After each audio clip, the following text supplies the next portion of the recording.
On YouTube? Is that working now?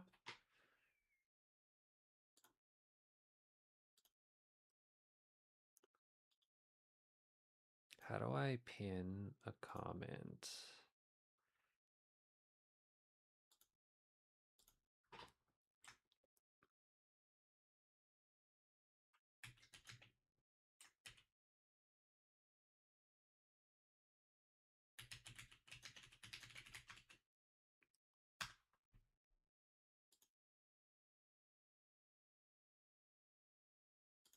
Oh, no, I want to create a poll. Is that what I do?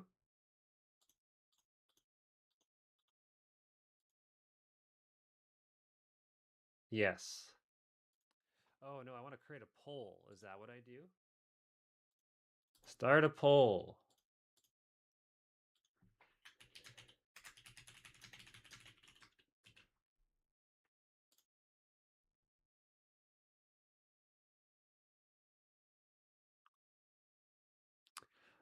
Okay, let's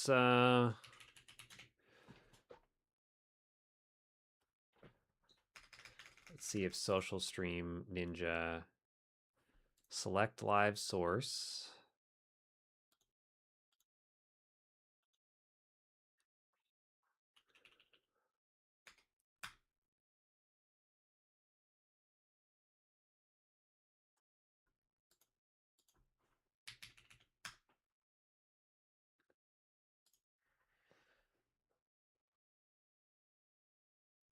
Do do do do do.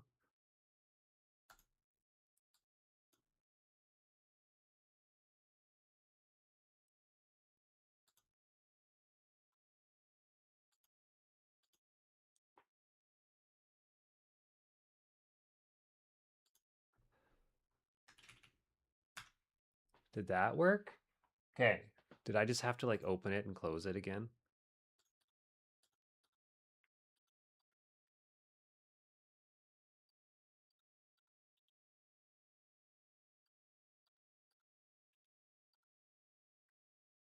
Application error. Don't you just love dealing with this stuff?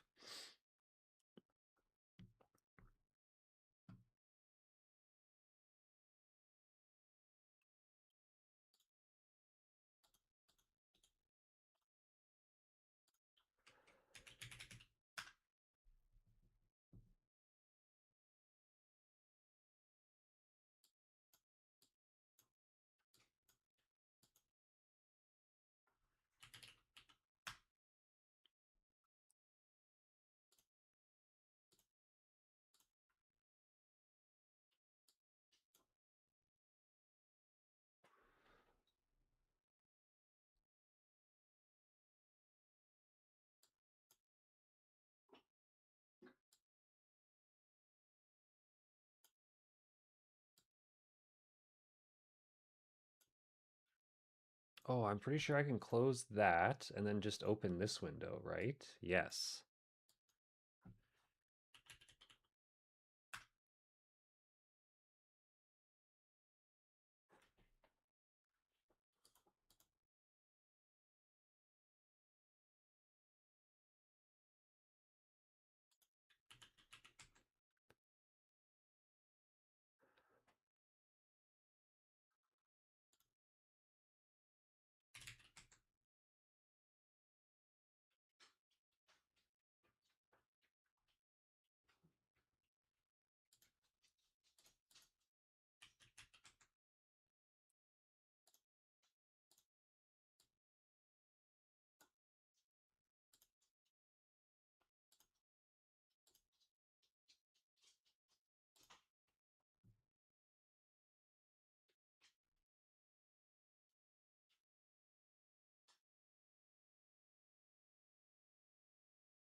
Hmm.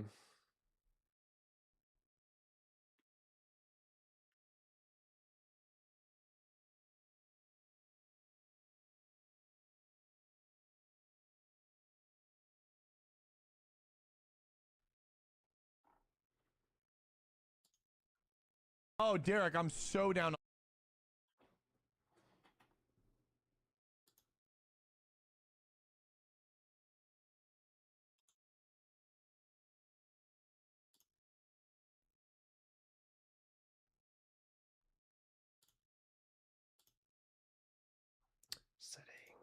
audio.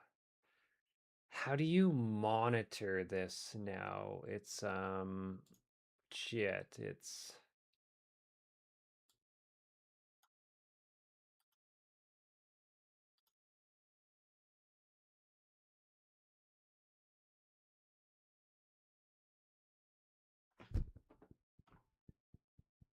Oh, Derek, I'm so down.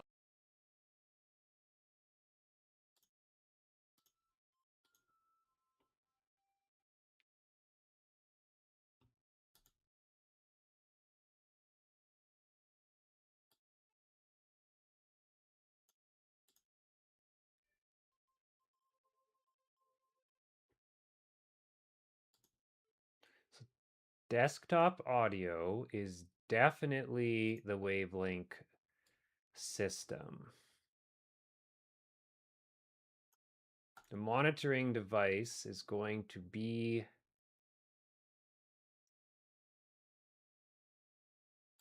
the headphones. Let's try that.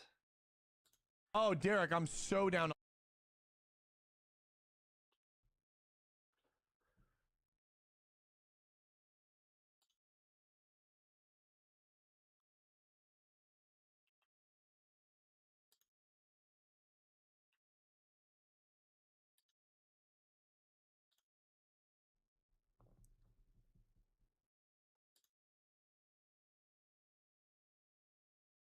We go to alert box. We run a test.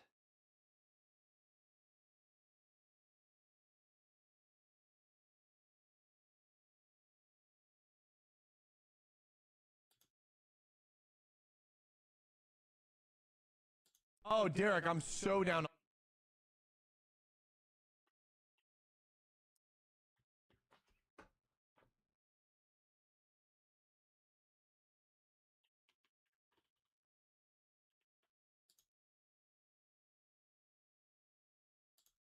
Oh, Derek, I'm so down.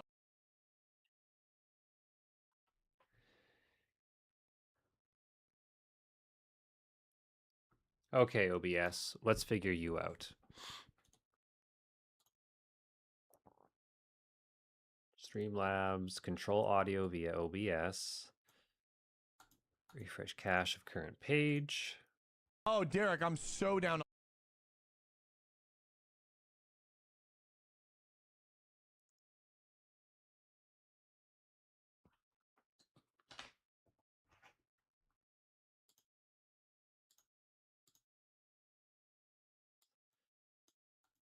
Refresh cache of current page. Oh, Derek, I'm so down.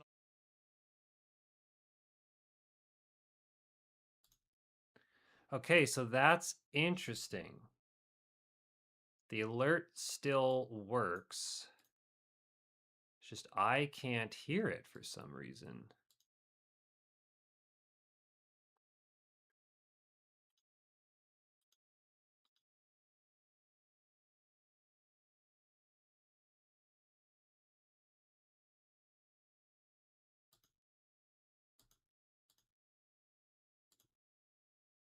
Try it again.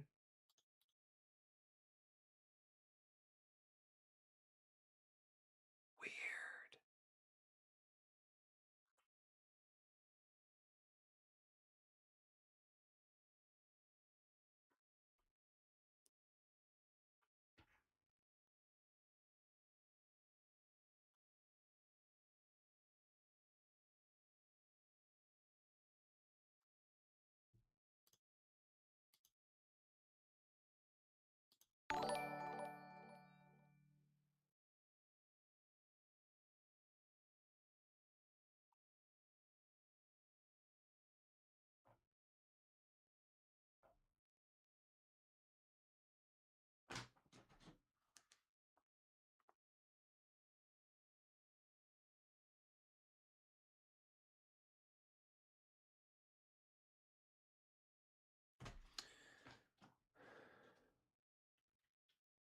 Preview will only show here.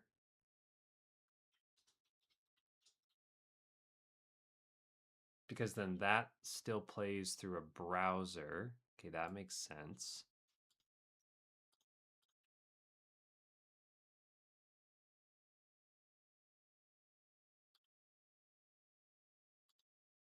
view my channel. Can I still go here? Damn, the stream looks pretty good.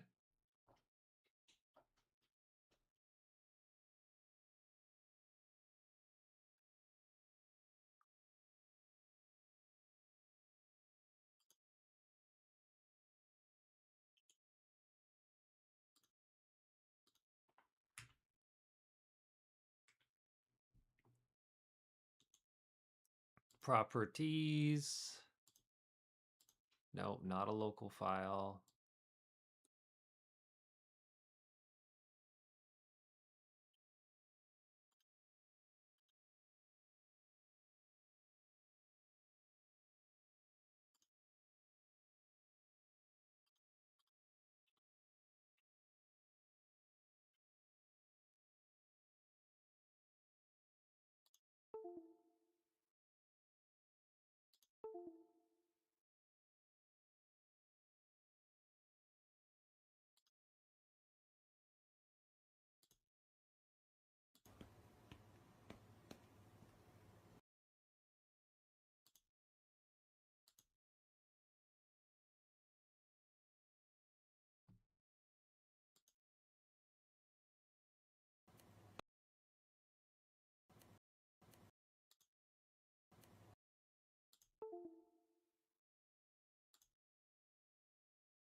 Mm-hmm.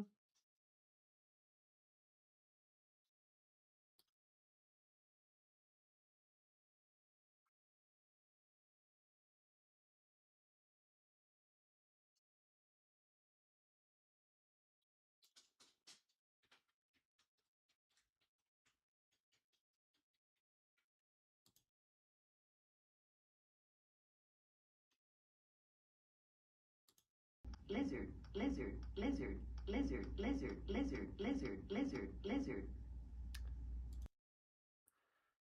Okay, so why?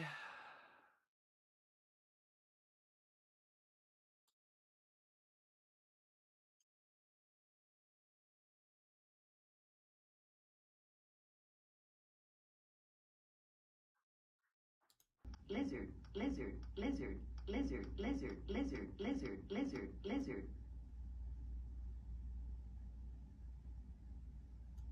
Lizard. Ooh, good one.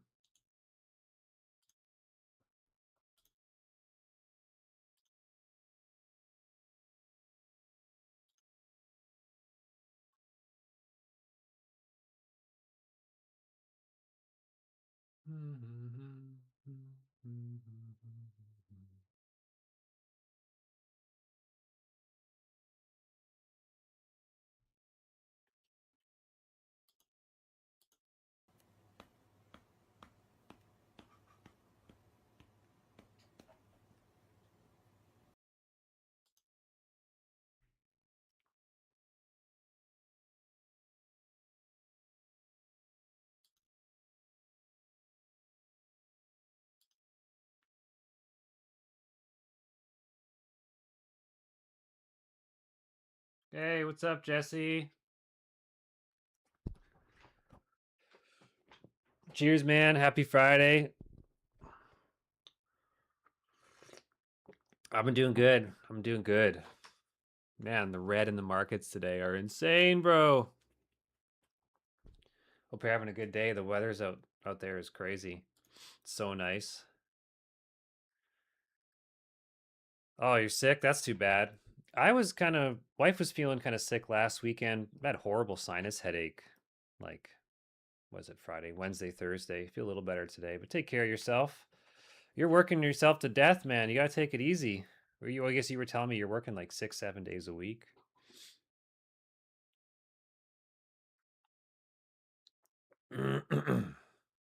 7 days a week, yeah.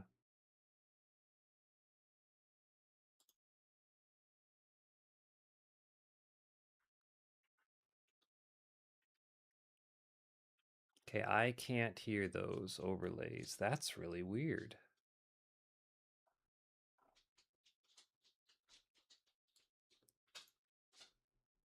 What's up, Merle? You want to say hi? You want to come up, Merle?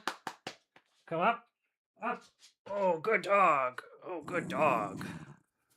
Such a fierce growl. What the heck?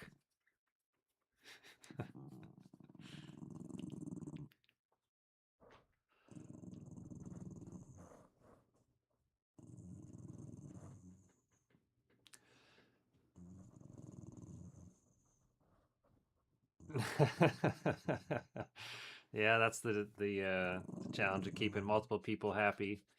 Trying to keep Merle happy. Why are you so growly?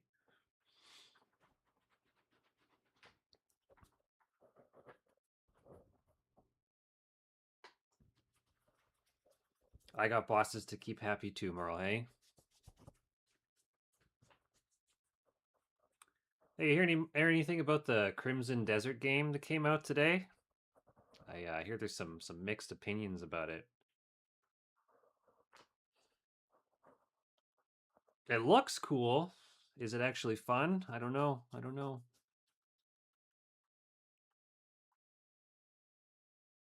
Yeah, I never heard of it either until like a week ago. It looks gorgeous. Like the ray tracing and DLSS bullshit looks decent, but apparently the gameplay is doo doo. Reinstall Diablo 4. Yeah. That's the Diablo MMO you're telling me about or something like that? Yeah. Okay. You wanna go chill over here, bro? Good boy. Right, yeah, open world, yeah, like open world sandbox, not really an MMO. Hey, I installed Grand Theft Auto 5 a couple nights ago. I want to fire up the old RP servers and see how those are going.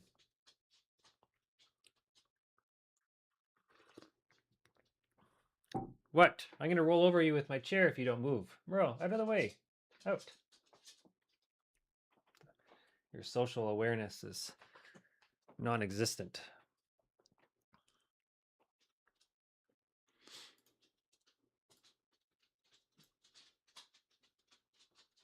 Campaign was one of the best you've ever played in the game, but I ran out of many campaigns, but champions.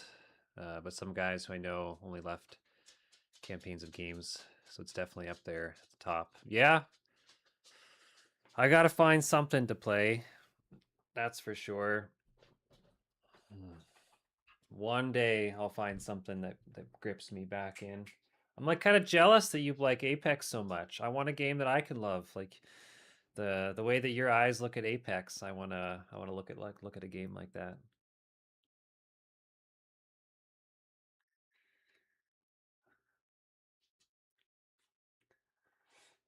I I haven't heard any news on that Monsters and Memories game. I heard that they were. We'll all agree. Yeah, one day. Yeah, Monsters and Memories. I saw some like development preview.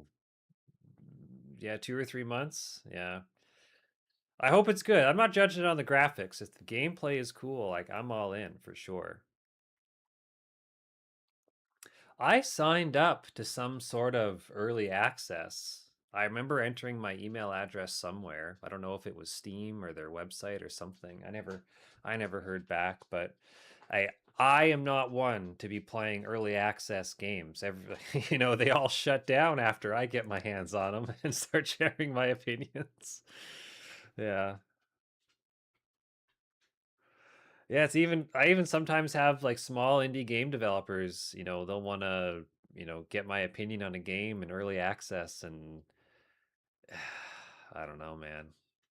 It's got to be the right cup of tea. Yeah, early release is fine. I'm just sick of the wipes. It was like another game that I installed on Steam was like early access. Everyone just like releases an early access game just to give you an excuse to, release something half baked, full of bugs.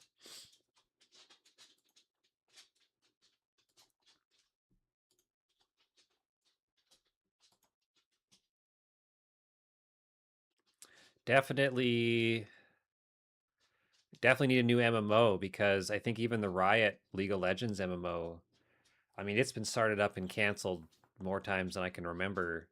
But I do believe that it got pushed out till 2030 out of all things. So, oh well. Yeah, Battlefields, Butt Cheeks. I'm pretty sure no one really plays that anymore. Tarkov was fun for a little bit, but the game is still so much of the same. Yeah, I've actually just been enjoying playing some of the more indie games. I have a hard time. Like, I'm sure I can spend 90 or $100 on Crimson Desert and, have fun for a day or two. But I like to buy a lot of those indie games for like $8, and I'll play them for, a weekend or 20, 30 hours. It's the same price as like going to a movie or something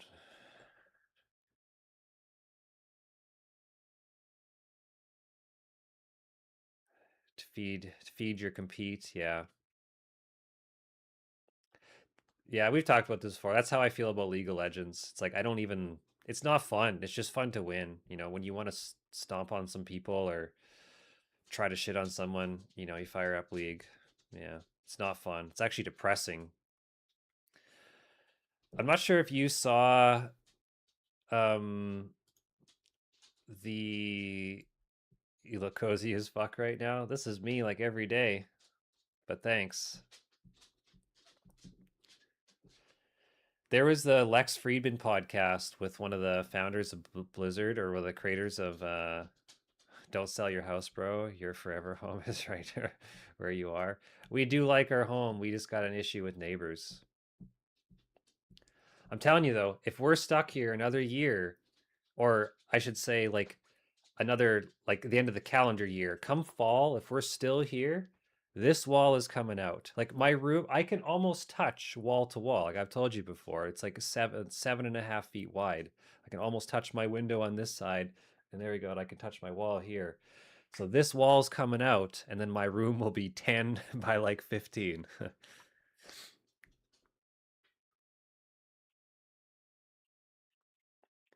I ain't whipping nothing out. That's for the OF page, my friend.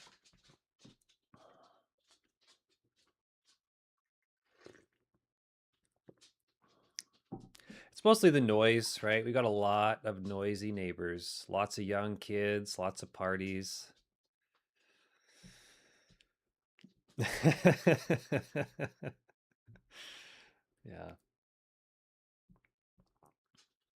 It's actually like I don't mind winter in this house. Like I genuinely don't. Because we do have a cozy home. Like it's got good vibes. I like the lighting in here, got tall trees. It's nice to look out and see like all the tall spruce trees full of snow. And well, you've got a tree belt in your backyard, so you know what I'm talking about. And it's all quiet in the winter because no one's outside. It's just now, like just yesterday, there's the neighbor kids. I mean, we've had such beautiful weather, right? So then the neighbor kids are running out front. They're screaming on their bikes already. Uh, Kids are just noisier walking home from school. So it's nice in the back, but when you hear, Spanish trance music next door and parties 5 nights a week, like literally between the neighbors behind, the neighbors beside, and now the new rentals that moved in like kitty corner to us because we're a corner lot. There's literally parties every week. So hey, if I could, I would take our exact house and just put it in a different location. But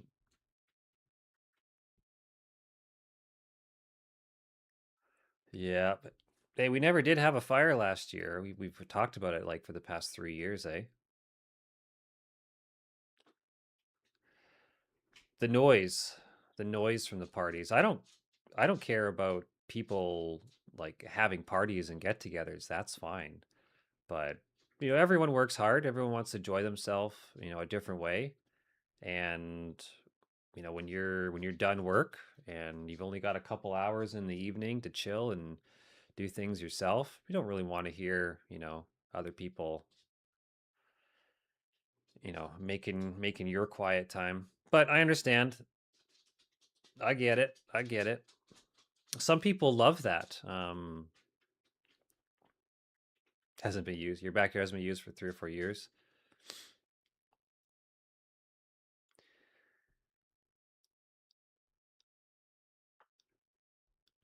Yeah. See, when you're not busy and you want to do what you want to do, like what I like to do is, chill in my backyard, have some peace and quiet. So, hey, first world problems. But honestly, like some of the partying gets so bad where it's only been in the past 2 years. I say a bunch of young families, like you and I, we're both young, but I don't like to hear my neighbors' music at 1 o'clock in the morning, like a dozen nights over the summer.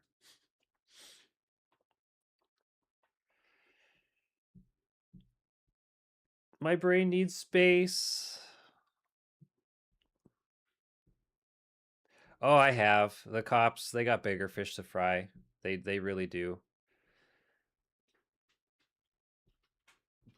And unfortunately, that's kind of the situation. You don't really call the police, you call bylaw enforcement.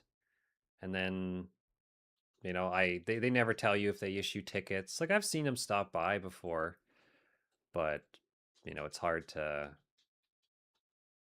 like, they've been told off to turn their music down, and especially at after 11, like after quiet time, peace officers will show up. They'll kind of like slow things down, but then 15 minutes later when the police leave, everything just picks up again. So SWAT team, that's how you get on the radar, false reports. So, and actually I've caught the neighbors in my backyard too. The kids will burn her phone. Yeah. What's so dumb, man? When you call the bylaw to like make a noise complaint, like they start interrogating you. Well, where are you? Where are you from? What's your phone number? Where you live? It's like, can't you go and inspect or investigate the concern, please? You seem to be more interested in me than the problem I'm reporting. But no, like the neighbor, we found the neighbors in our yard before because they'll play badminton and soccer, and I did give them shit a few times because they'll play soccer and kick the ball against the fence, and I used to hear like whap, and they'll be out there for 3 hours playing soccer. So they still do that, but then they do it on the back fence, by the alley, so it's technically theirs. But they'll hit sports balls in our yard like all the time, and we have a short fence. I think it's like 4.5 feet. So they'll just like quickly hop it, go in our yard, chuck the balls over. So, and I even told them once that like I want you guys to, keep out of the yard, like, or at least ask permission. They've done it anyway. I even tried to make a deal with them. I said, hey, you guys can come in my yard anytime you want. You lose a ball, but I just kindly ask you to keep it down. That did nothing. That did nothing. So, what can you do, man? What can you do? Move to the country. Hmm. Like maybe. I think they are. I think one of them, like they introduced themselves. They were from the wife was from Mexico. Can't remember where the husband was from. And I hear them talking to each other in like, Spanish or some other language. I'm not good with that sort of stuff. But yeah, I'm pretty sure they're from, maybe they're from Mexico then. Yeah, they're from Mexico. I don't speak their language, man. They'll get like 20 of them in their backyard all speaking Mexican.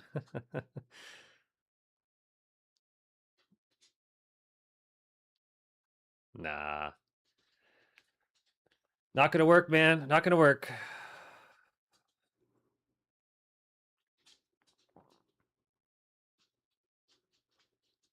To your exact point is that when you're done your busy day, you want to do things that you want to do. I have zero fucking interest in like hanging out with my my neighbors, you know. I just don't care. Their food smells great, but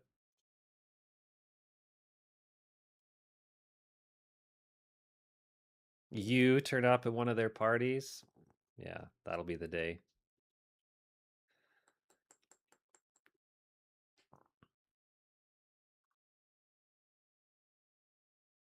Would you get fucked, unsuspected broadcaster 8?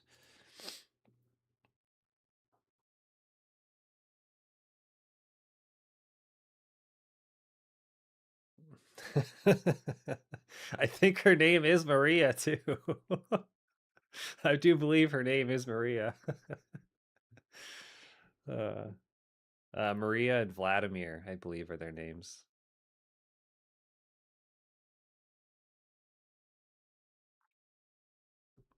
And they got 3 young kids. 3 young kids.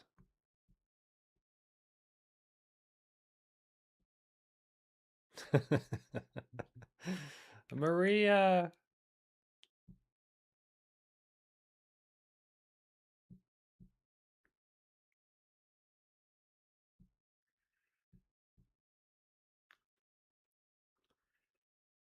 So you got a presentation you're getting ready, eh, for 4 p.m. Are you pitching this to like a client? Is this internal presentation?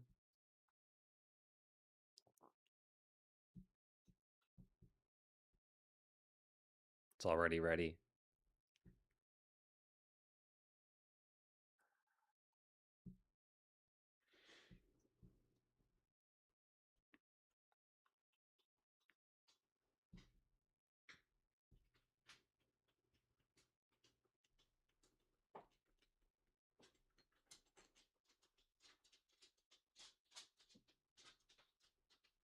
Oh, that's a good arrangement. Yeah. It's always good when you can have a chain of command where like there's like the worker who packages something up for like a boss or a superior, and then the superior like double checks that, like gives it a gut check, then they green light it to the client. So I like that workflow. I like it a lot. We even used to do that. That was a workflow I even introduced in the shop. We'd always have a journeyman green light additional work before it goes to the client. Cool. Keeps people from working in silos.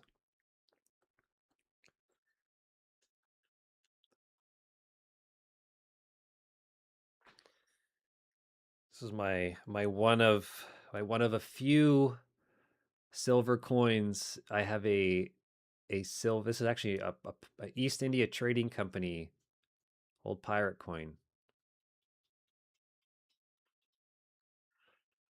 I paid like $19 for this a couple years ago. It's fun to hold. I'm trying to like do it where you can go it across your fingers. But I think the coin is a little heavy.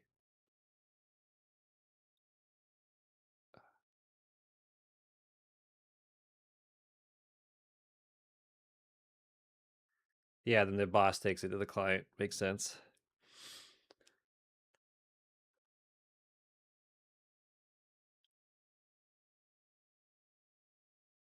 Show that coin again. Sure. This is a like a Pegasus or something.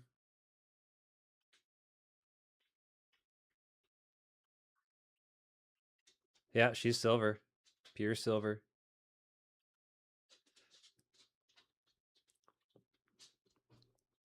I guess you can probably, that probably looks at it better like that. No, how do you do that? No, it's still pretty bright. Lots of glare. Yeah, I mean, metals have taken a bit of a dip since. I mean, everything has taken a dip since the war. But yeah, fucking Trump, eh?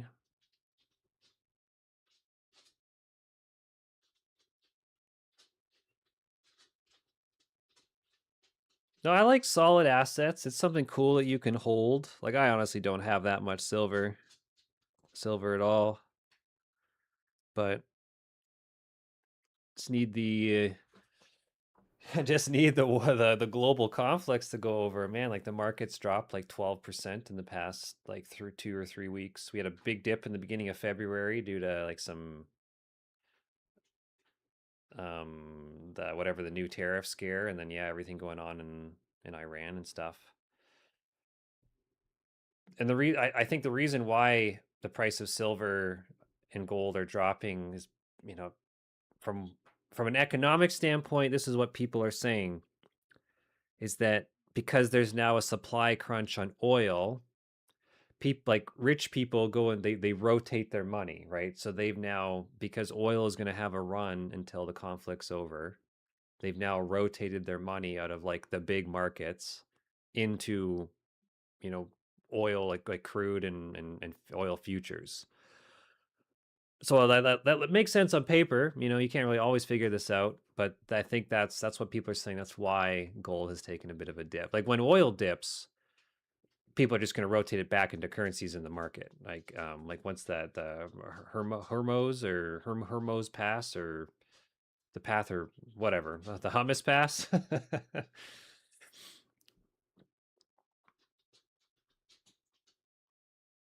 Yeah, I do like silver.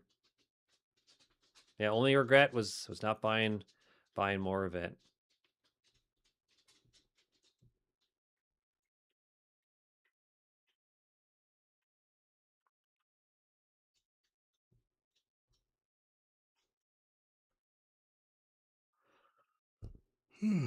Yeah, what is Tesla at right now?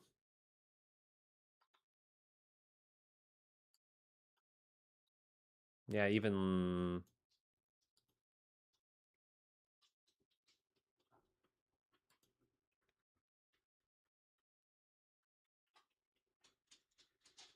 yeah, the markets are crazy. Like when there's a global conflict, there's panic, right? And 14.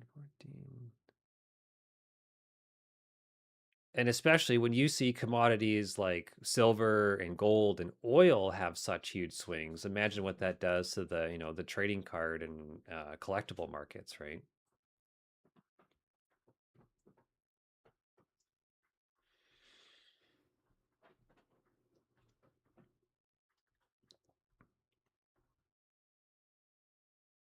Yeah, next time I'm over, you should show me your collection because maybe I don't appreciate how, expand not well, expensive, but extensive your collection is. And it's cool if you want to hold them because you're interested, even just from a monetary standpoint. It's like I'm even thinking to myself, like, should I hold on to some, some classic, like video game, nostalgia pieces? I don't know. How do you offload them? It's interesting.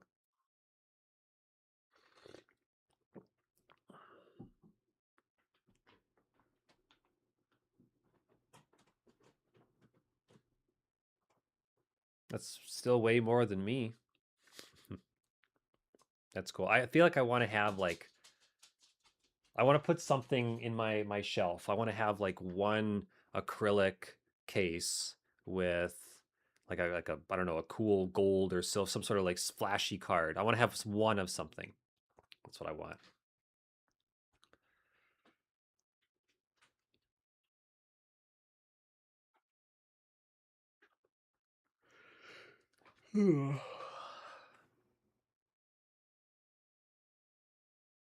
Yeah, vintage cards.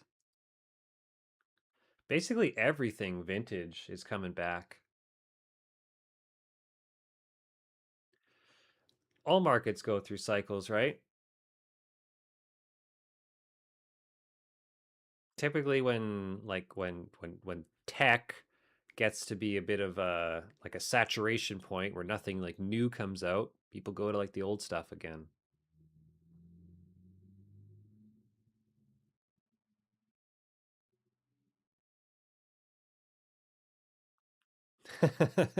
Join the Canadian forces. Good luck.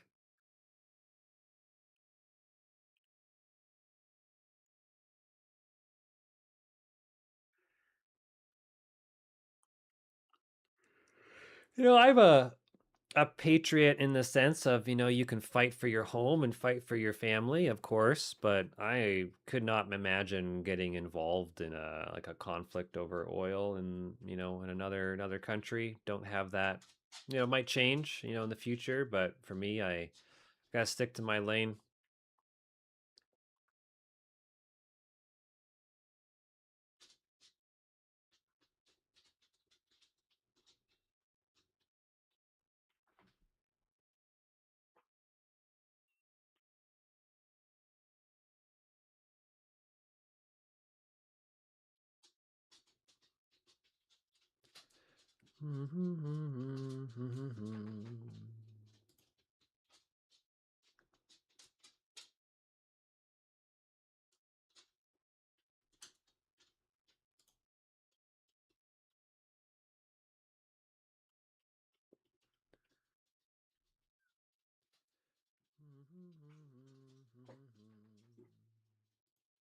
Pause.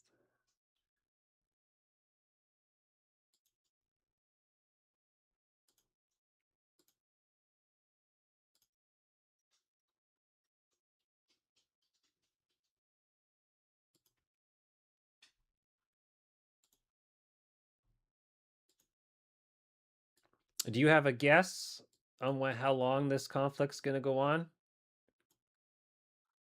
You think it's going to be days, weeks, or months? Yeah, yeah. Do you have a prediction? I mean, no one knows. I think it's going to be at least like in the weeks to a month.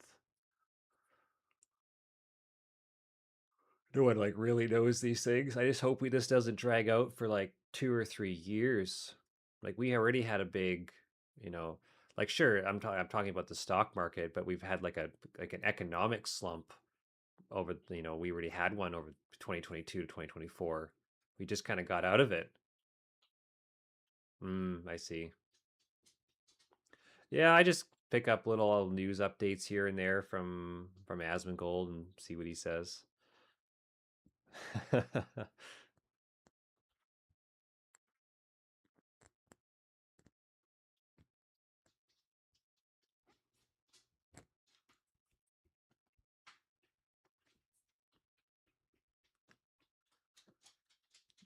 The only thing good that we could see of this, because typically when you get, a time of uncertainty, and I'm just purely just speaking from historical context and from just what other people have told me, but when you see like a global crisis, like what's happening in Iran, there's a bit of a squeeze on like everything, including housing supply. Now, housing has already been really tough over the past few years, but if oil goes up, this just makes housing affordability even harder. So I guess this is a roundabout way of saying that this is going to at least try to push a bit of a housing crash in our favor because of this conflict. Because when there's uncertainty, people just don't spend their money. That is the damn truth.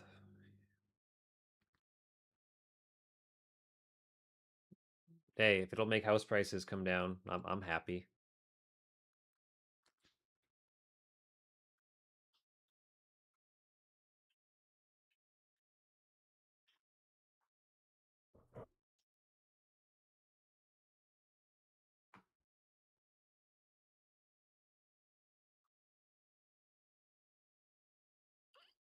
Mm-hmm.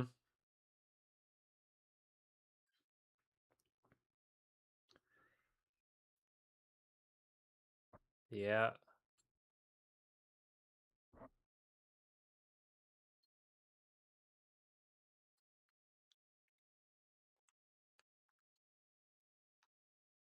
It's like I always remember that quote from Pirates of the Caribbean when Johnny Depp, Captain Jack Sparrow he says like honestly, it's the honest ones that you have to watch out for because you can always know that they're going to be dishonest.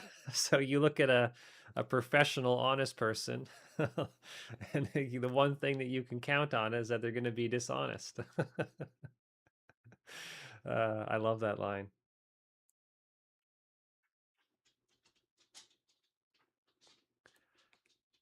Frick, man, I want to watch Pirates of the Caribbean. Those movies are good.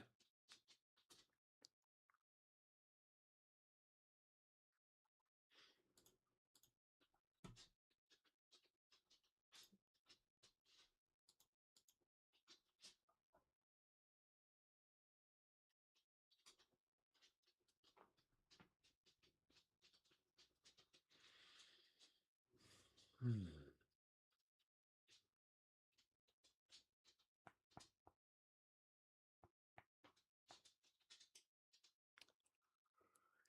D4 Endgame, he says.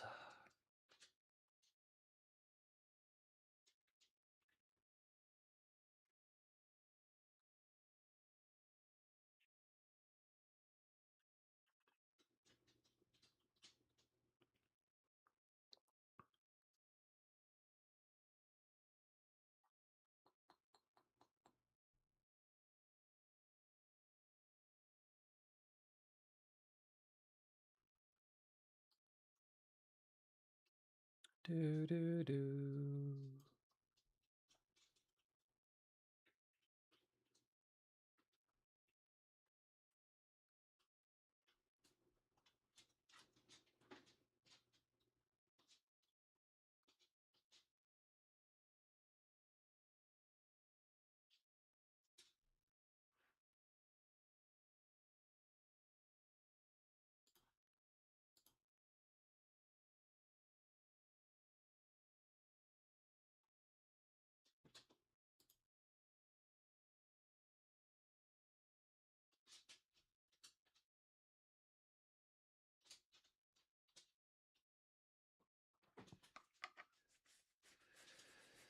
So what are the end game changes? Like, are there like big raids people can do? Are people is there PvP?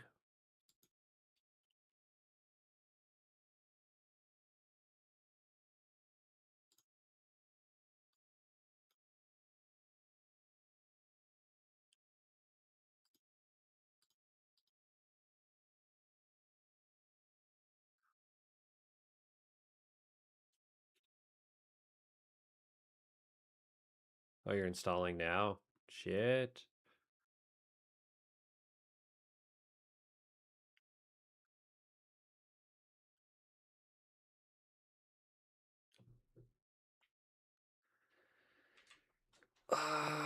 What is it called? BattleNet launcher.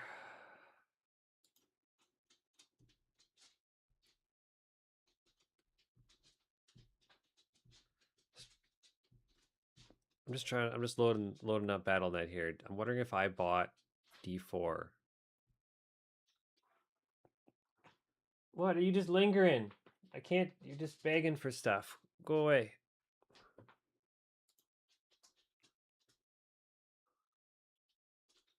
Diablo 3.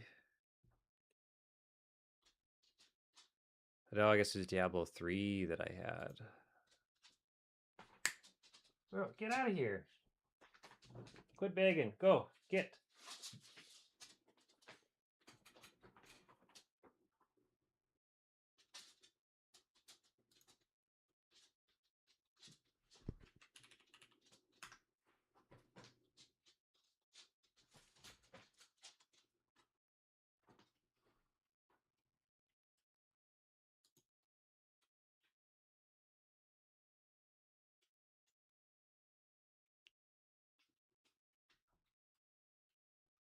Oh, I see it here. D4 Standard Edition.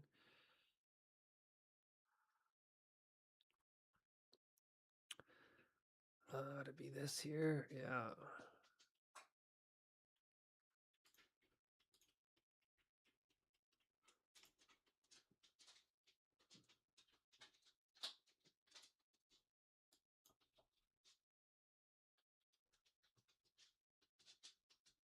The Hatred Collection. Um,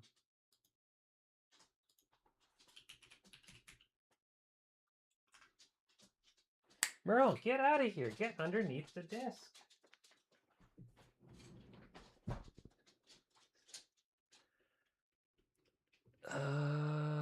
Stand.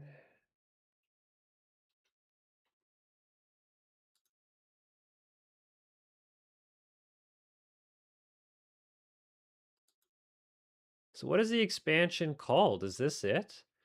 Like Diablo 4, The Age of Hatred?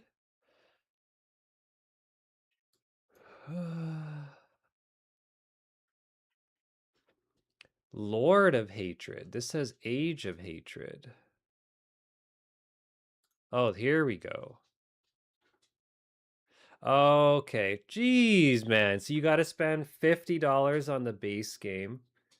Then another 50 on this, or 40 on the base. I see.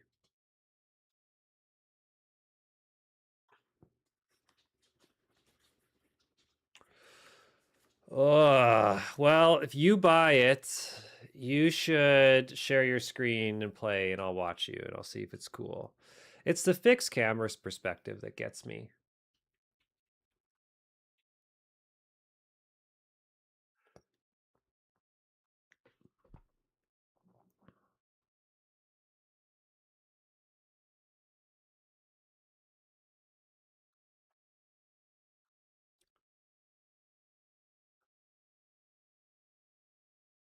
Harness the demon slaying might of two new classes, pre-purchase Lord of Hatred, and get early access to the Paladin. Oh, I remember this.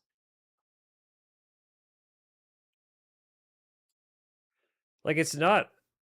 I mean, sure. I mean, I'm going to be pessimistic because I think all games are trash, but it's like the game's not going to be better if this is they release like a new expansion. It doesn't fix all the things that are shitty with it.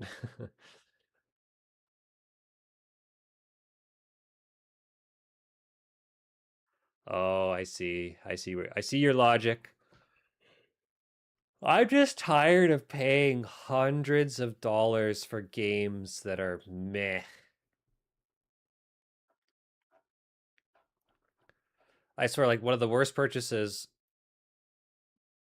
I've ever made in games have been Overwatch and Battlefield 6. Two games that I played for like less than a day.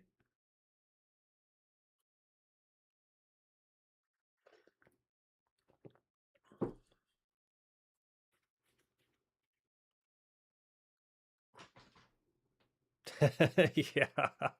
Yeah, no doubt.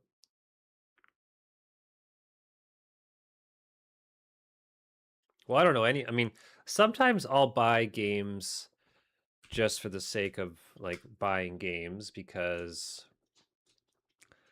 like I spent around, $80 around Christmas time. I think I ended up buying like closer to 10 games. I bought like a game pack that was like $30, came with 5 things. I played 3 of them. They're fun. Can't remember what else I bought. So I will buy games just because they're cheap. Hey, look at that. Tarkov, 52 doll hairs. Um, let's see. Tarkov. Yeah. I mean, I would play if I had some homies to play with, but I'm kind of bored of that game already. Eric forced you. He held a Tarkov gun to your head and said, "Buy this game." Did he?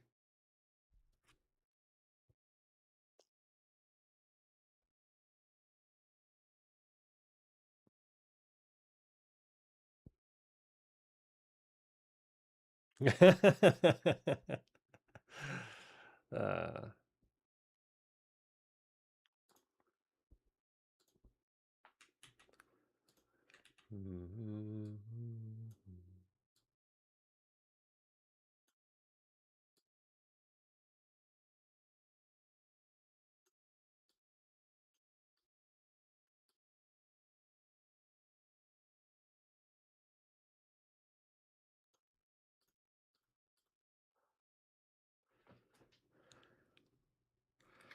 Delta Force, that game Yeah, it didn't do anything for me. I don't think it did things for a lot of people. Uh, never played. I think I paid $4 for Age of Empires Definitive Edition. Never haven't played that one yet. Yeah, Arc Raiders. That was another one. Look at this. Last played 0 minutes. I did one raid. Nope, not for me.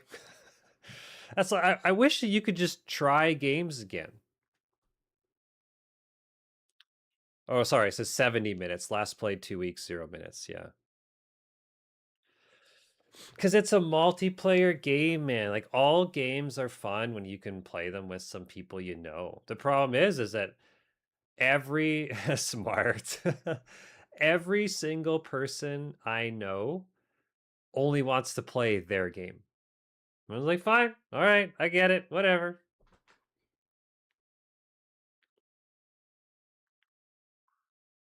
But I told you, Jesse, I was gonna buy you um Arc Raiders for Christmas, so it wouldn't even cost you anything. All you had to do was play it, but you still said no. Yeah, I agree with you. They're even more half-ass cooked. They're like 3/4 cooked. 90% of these games are cooked, but they're still fun with friends. That's what I think. Hmm.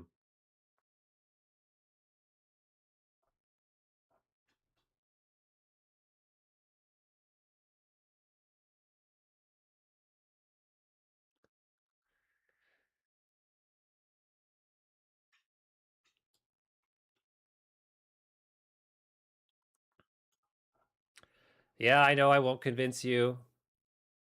My lips are sealed.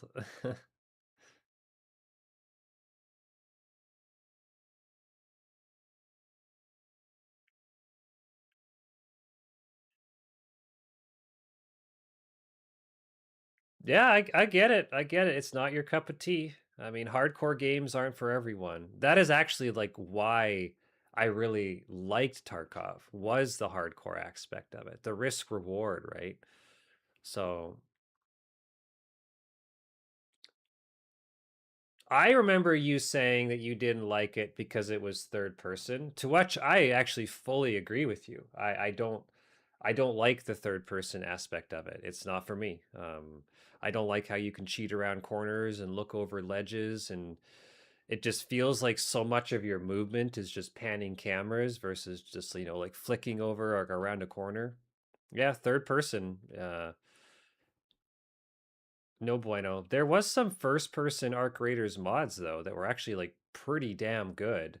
The prop, like, because there's the same thing in Fortnite. You could play third or first person. Same thing with PUBG as well, but you're just at a disadvantage if third playing in first person versus a third person. Yeah,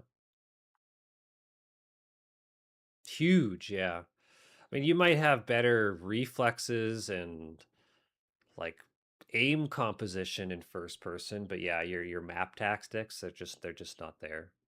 Not even close. Here's what we got to play. The four of us will lock in and play Polybridge. Yep. We'll leverage our engineering knowledge together. You guys are pretty smart that way. I'm good at clicking buttons.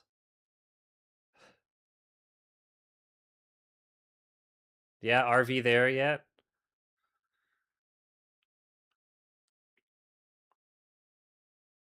Trash. Well, Polybridge was originally an educational game, but all saturated trash. Dude, they're party games. And I agree with you. They're trash party games. But you want to know what? They're also like $5. You don't party. Yeah. Go next door. No way.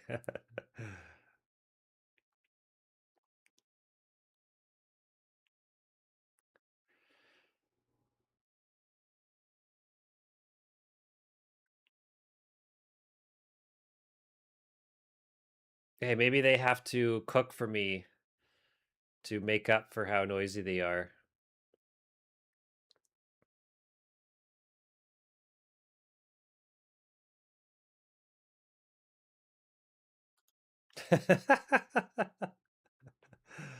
Yeah, yeah. And when you're all twisted up on a board and you get ChatGPT to spin the knob for you. I actually really like that name, Monica. I do.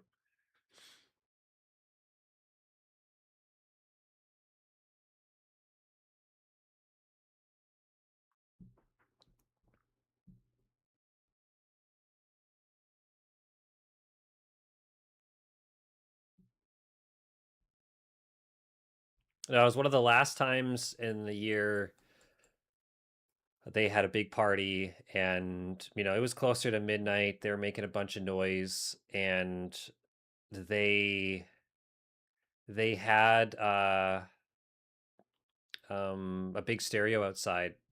So the bylaw enforcement, whatever, they showed up. They told them to keep it down. It's after quiet hours. You gotta put the stereo away.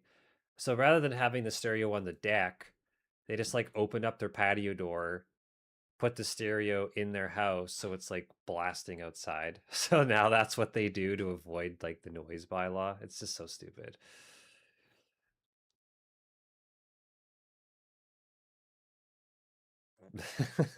Send me that meme on Discord if you find it.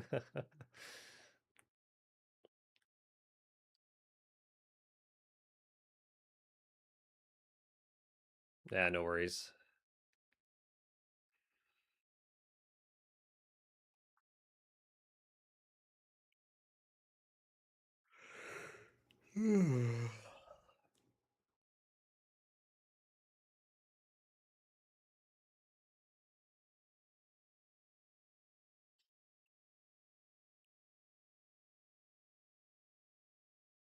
Yeah, get yourself a tea.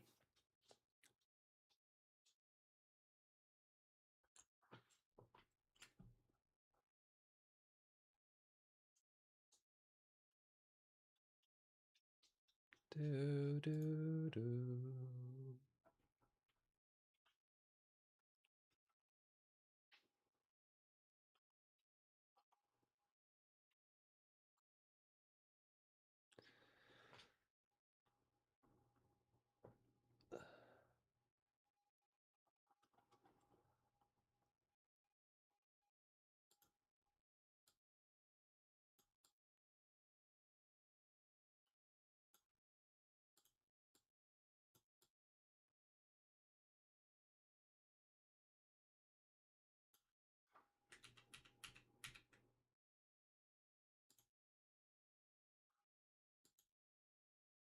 Do, do, do, do, do, do, do, do, do, do, do, do, do.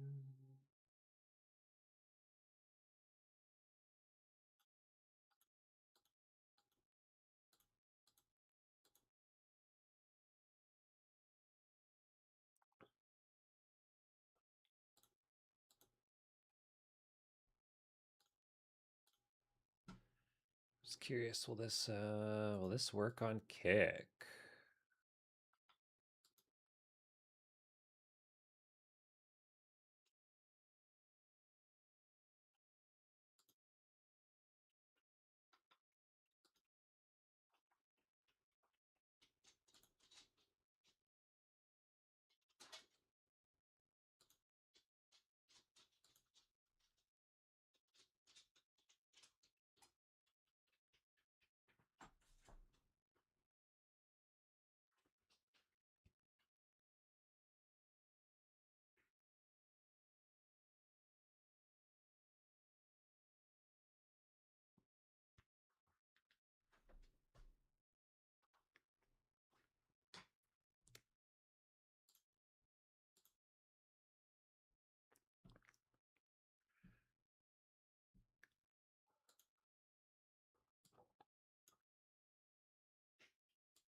the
sync with main.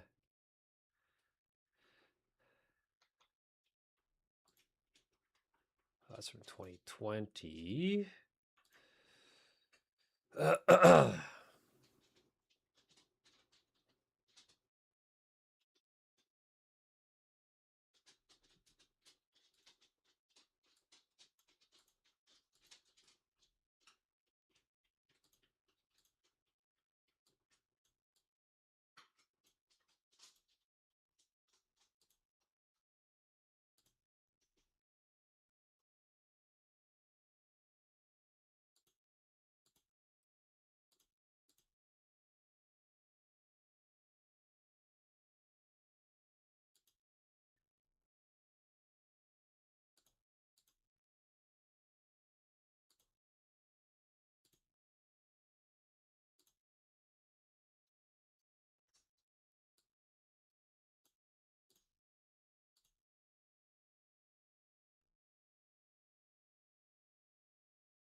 um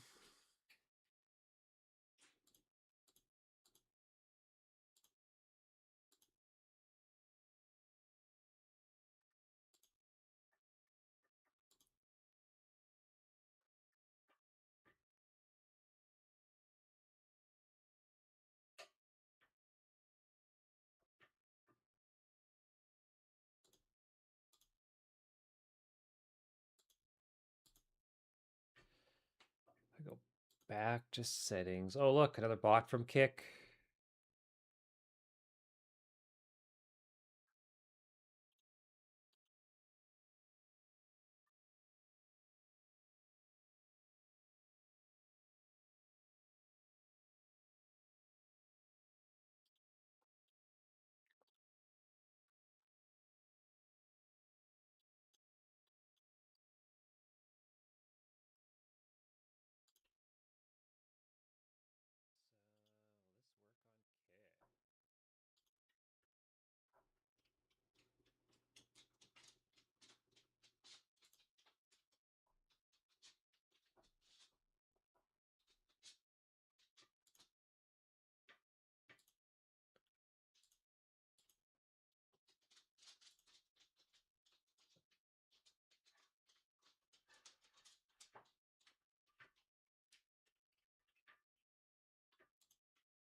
Okay, that clearly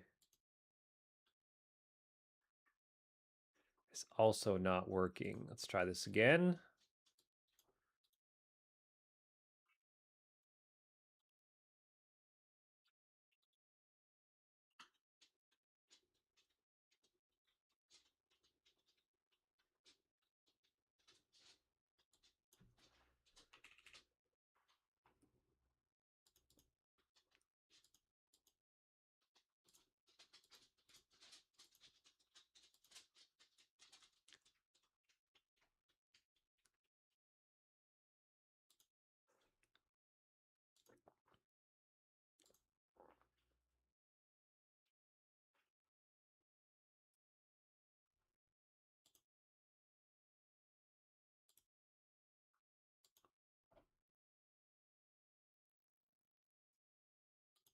Okay.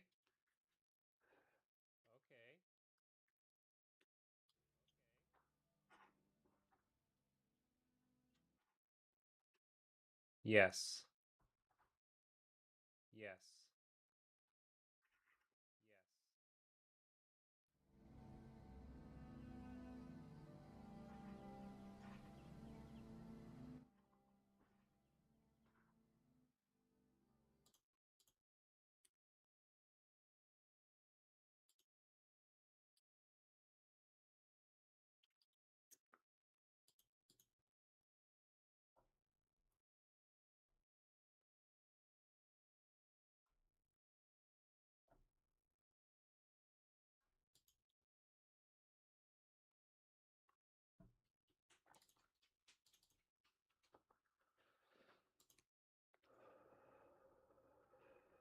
Mhm.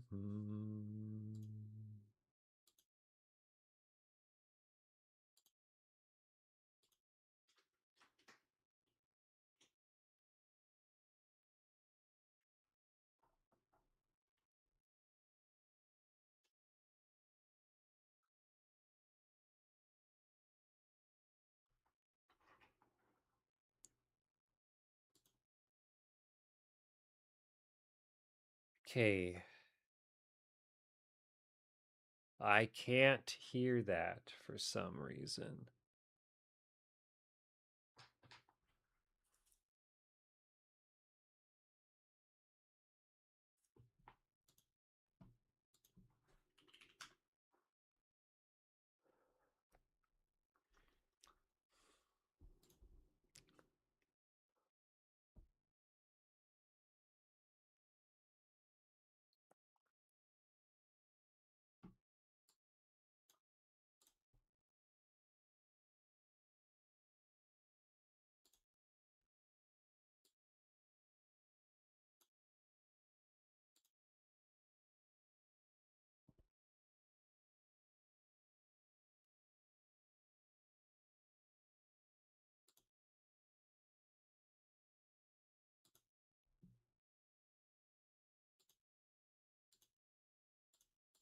Oh, Derek, I'm so down. Damn it, why can't I hear that? That's so weird.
A paladin.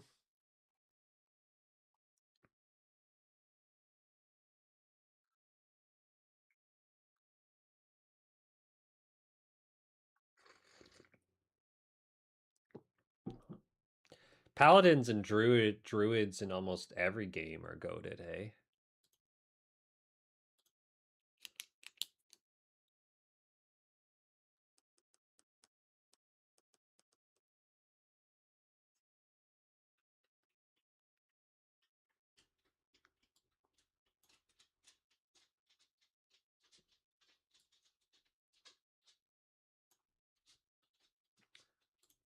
I'm gonna try this. So I go to Tangia.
Here, I need to see if I can hear this. Hear this alert. Jesse, tell me if you can hear this.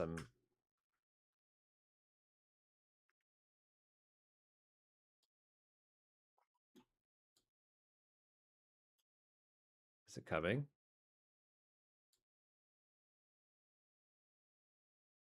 Derek Zishka asked me, is Paladin a goated class in No, I Diablo can't 4? hear that. That Oh, sucks. darlin'. Paladins in Diablo 4? They're still swinging that holy hammer like pros. Total so game you can changers for hear tanking that, and crowd control. but I If you're can't rolling for one, some reason. count me in for some virtual adventures. What's your build looking like? Wait, no emojis. You get the idea.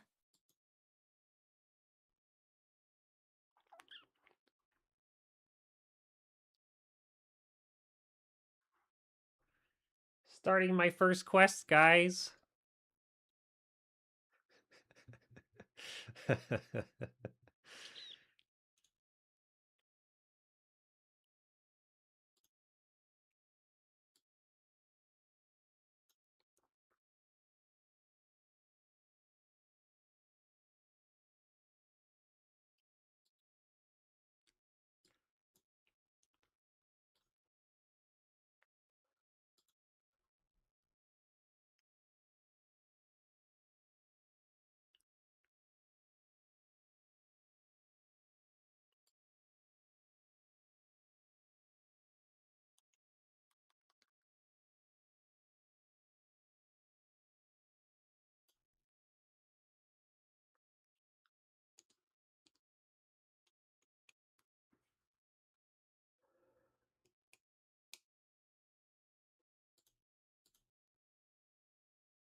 So why the frick? Oh, is it because do I have to add?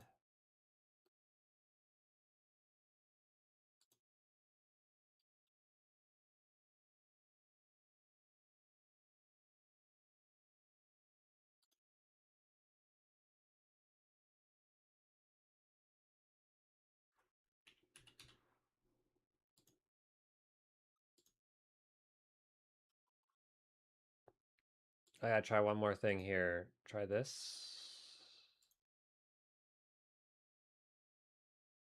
No, I can't hear that either. Well, what incarnations has gone on?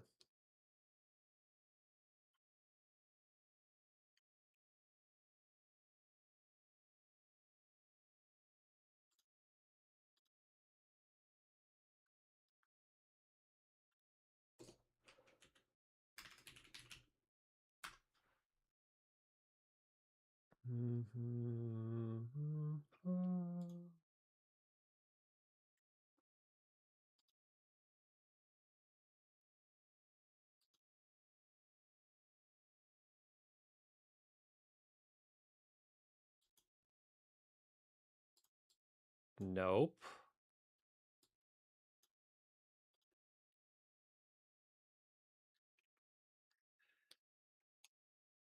Oh, I must not have alert command anymore. Oh, it's exclamation mark here. That's what I have.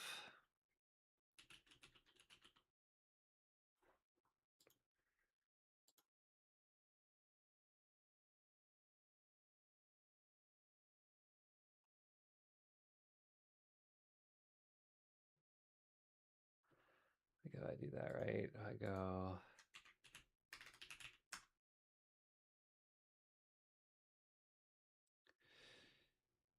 Well, that's weird. I used to have these.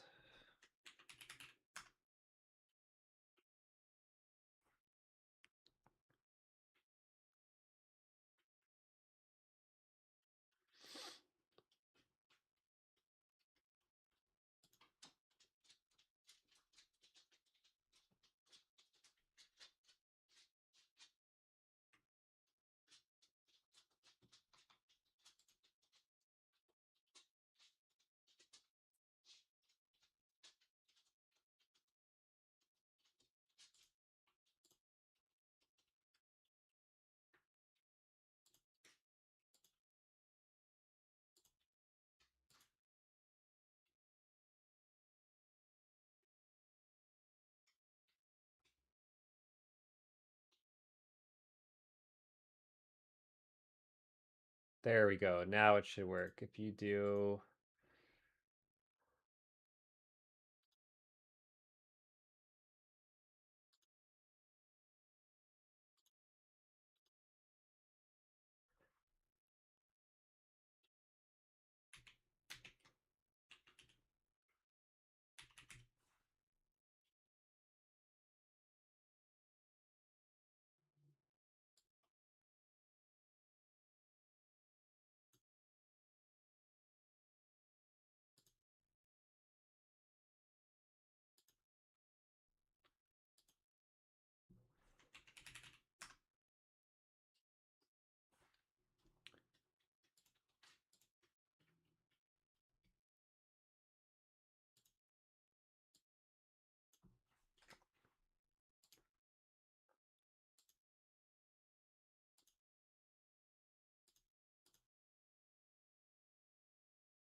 There we go. I wonder how all this stuff gets like turned off all the time.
Advanced.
The monitor output mode is selected to my headset. The alerts are added as browser captures in OBS, with allowing OBS to control the audio.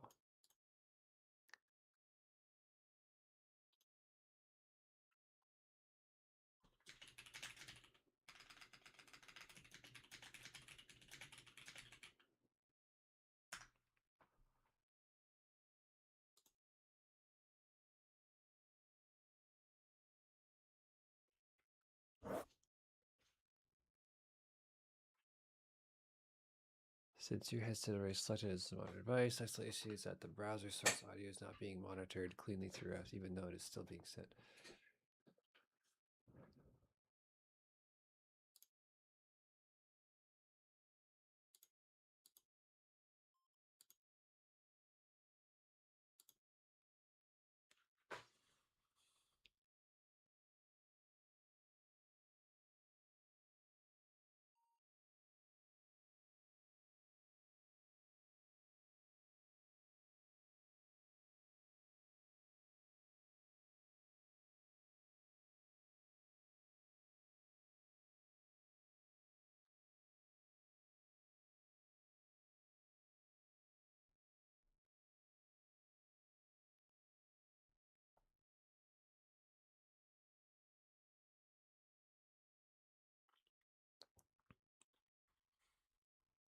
All right. Uno Momento. Let's do this one. Beer or no, this one. There we go. BRB. Don't be shy. Come in, have a seat, get cozy. Don't ignore the bottle of wine that's from last night.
Just had to go put dinner in the oven.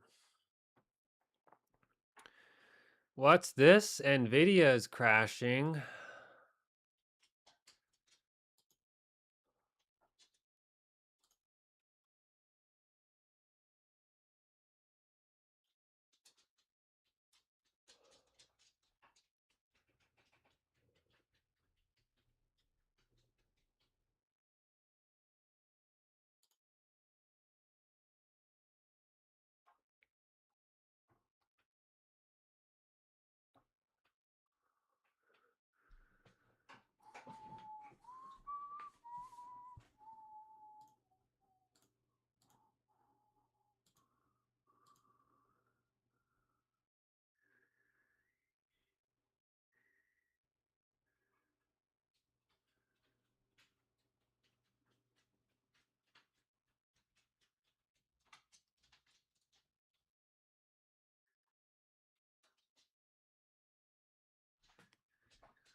What are people saying?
Okay, so now that the tangy is done, do I just go like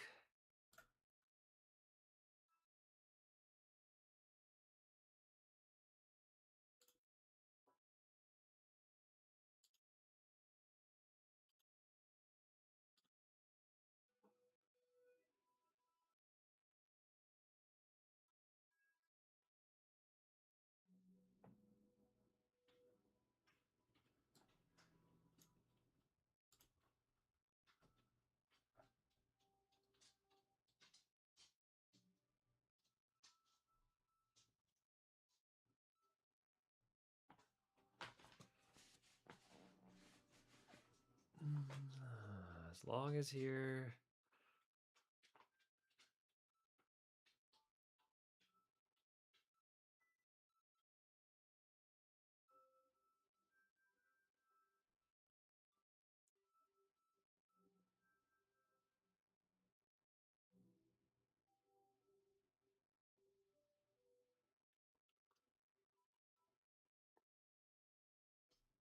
Do do do.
Do do do do do.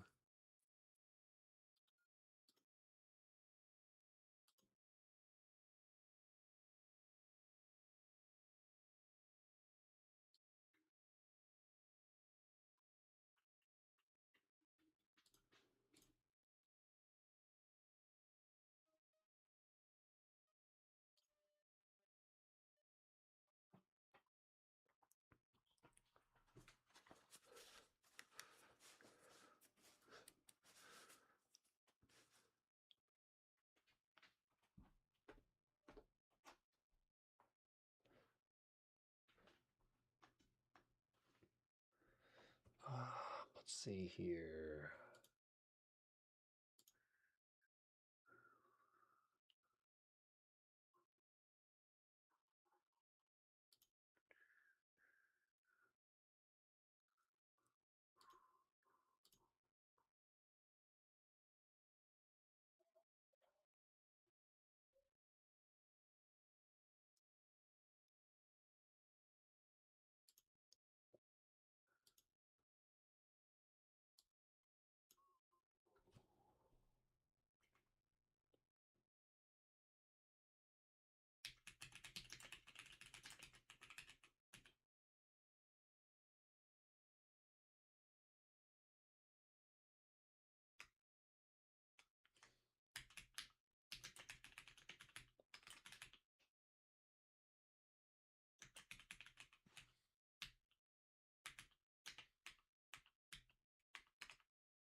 Do do do do do do do do.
No way. Is it really down like 25%?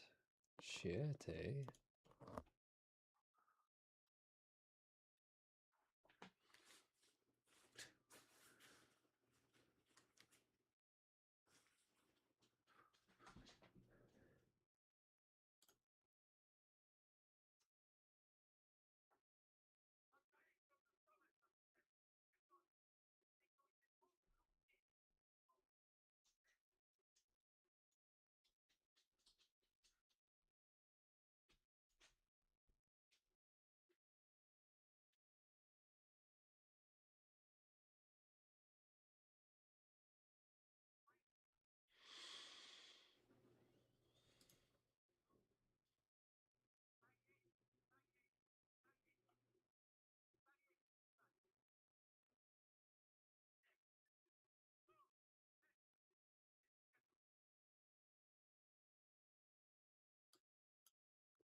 Mhm.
What do you want?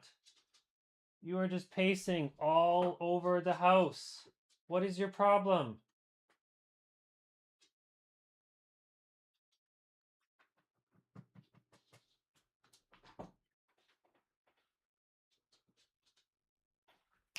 Get out of here. Go.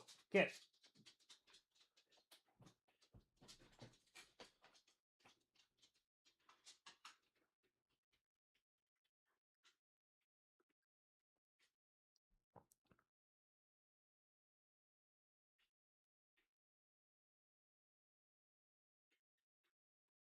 Do, do.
Yep.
Six, 7, 8, 9, 10.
Oh, look at that. Just in time to eat. Let's find something to watch.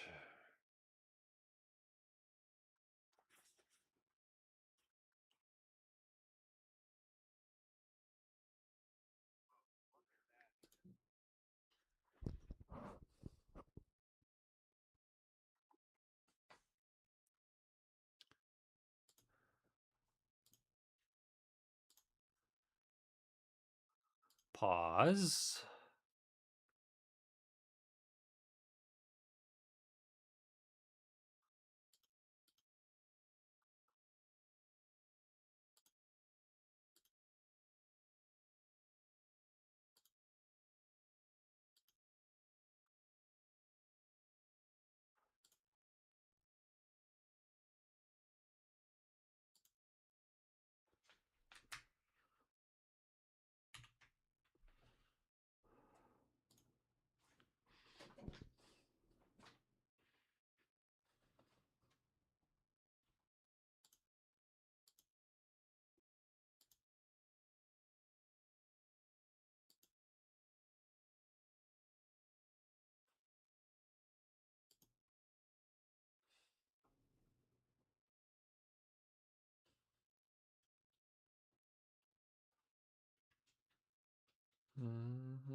So I do this one. There we go.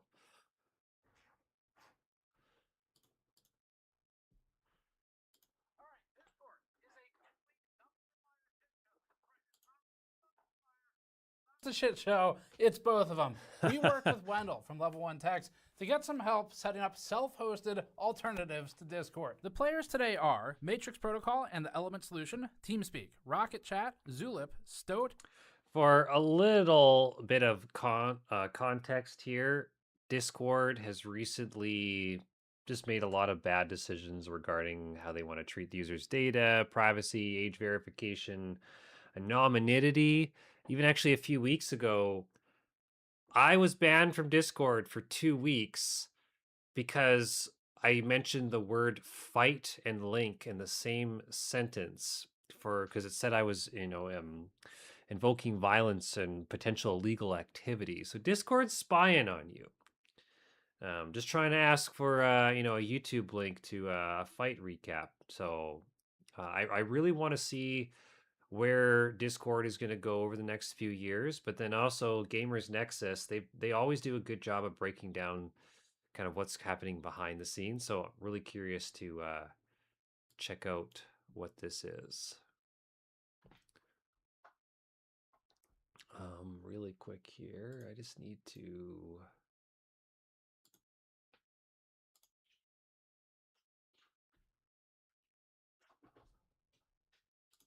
Fluxer, and Mattermost. There we go. There are also other options that we just didn't have time to go over today, including but not limited to Mumble, Spacebar, Root, Nerimity, and various others. Ever since announcing users would have to submit identification from the government for age verification, Discord has been under fire by its user base. First, Discord attempted to walk its statement back, saying it delayed the implementation only 3 weeks before, quote, rolling out age assurance in Brazil, end quote. Then it began issuing users copyright infringement violations for literally discussing an old video game called Cookies Bustle, and since upholding at least 2 of the violations upon user appeals. And most recently, a software engineer named Timothy Meadows discovered concerning security vulnerabilities in Discord, explaining, quote, during gameplay of Arc Raiders, private Discord direct messages or DM conversations between 2 players were found being written in plain text to a local game log file.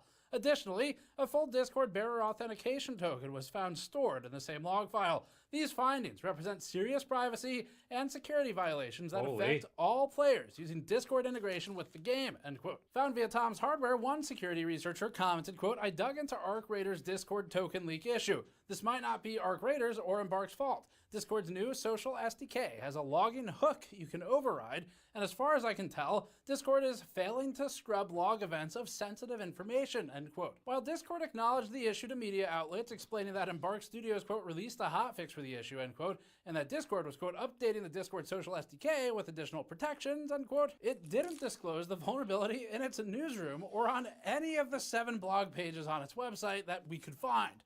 It has since wobbled on its Persona integration, which is connected to Peter Thiel and, we think, global surveillance. In other words, the enshittification and the surveillance of you and everyone you know will continue until, well, it's just going to continue. There's not really an until. It's True.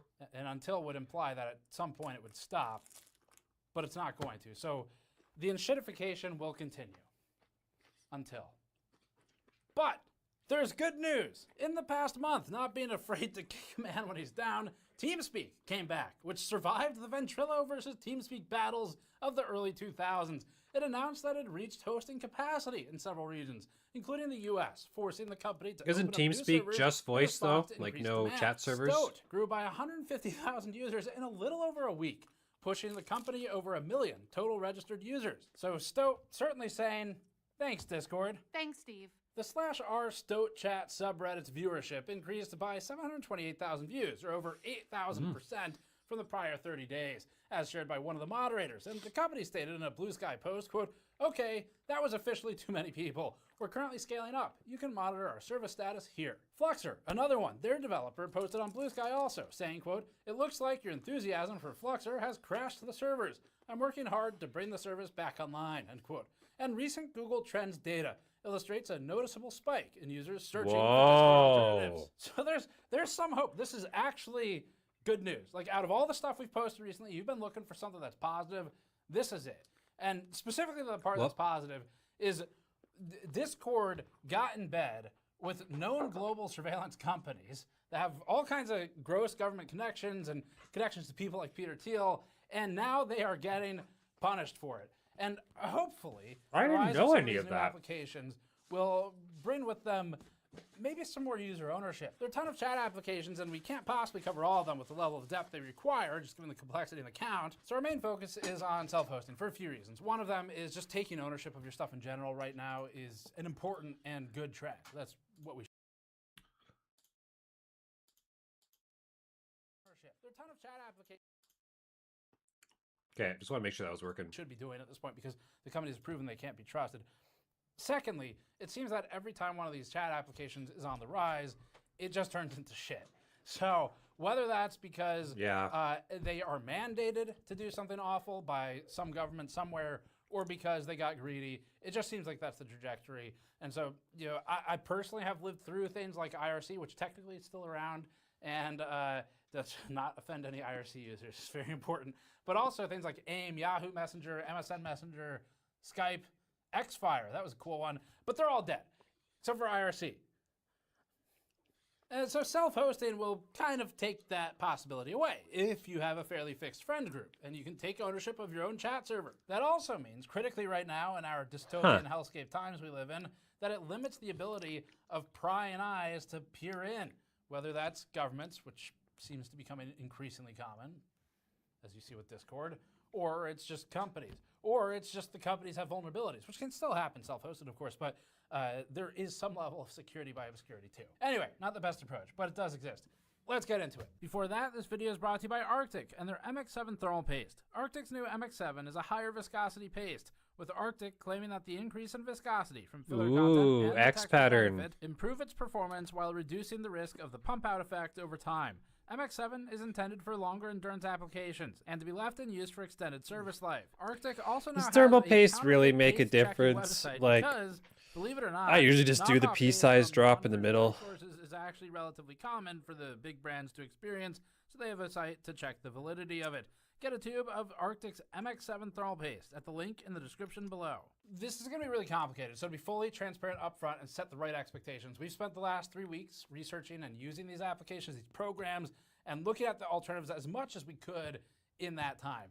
3 weeks isn't a ton of time for chat applications, but it's enough to get us started. That means we're not experts in any single application, but that we've started to gain enough experience at least to start talking about the solutions. There are definitely people in the audience who already have a lot more experience with each of these, so for those of you who are, Of course, we'd love to see your comments about cool features for each chat app, things you like or dislike in the comments. There's not a single one that we chose as the Discord replacement. Rather, each of these sections is dedicated to the pros and cons of each application, because there's not one single like for like, every single feature duplicated That's right. Discord clone.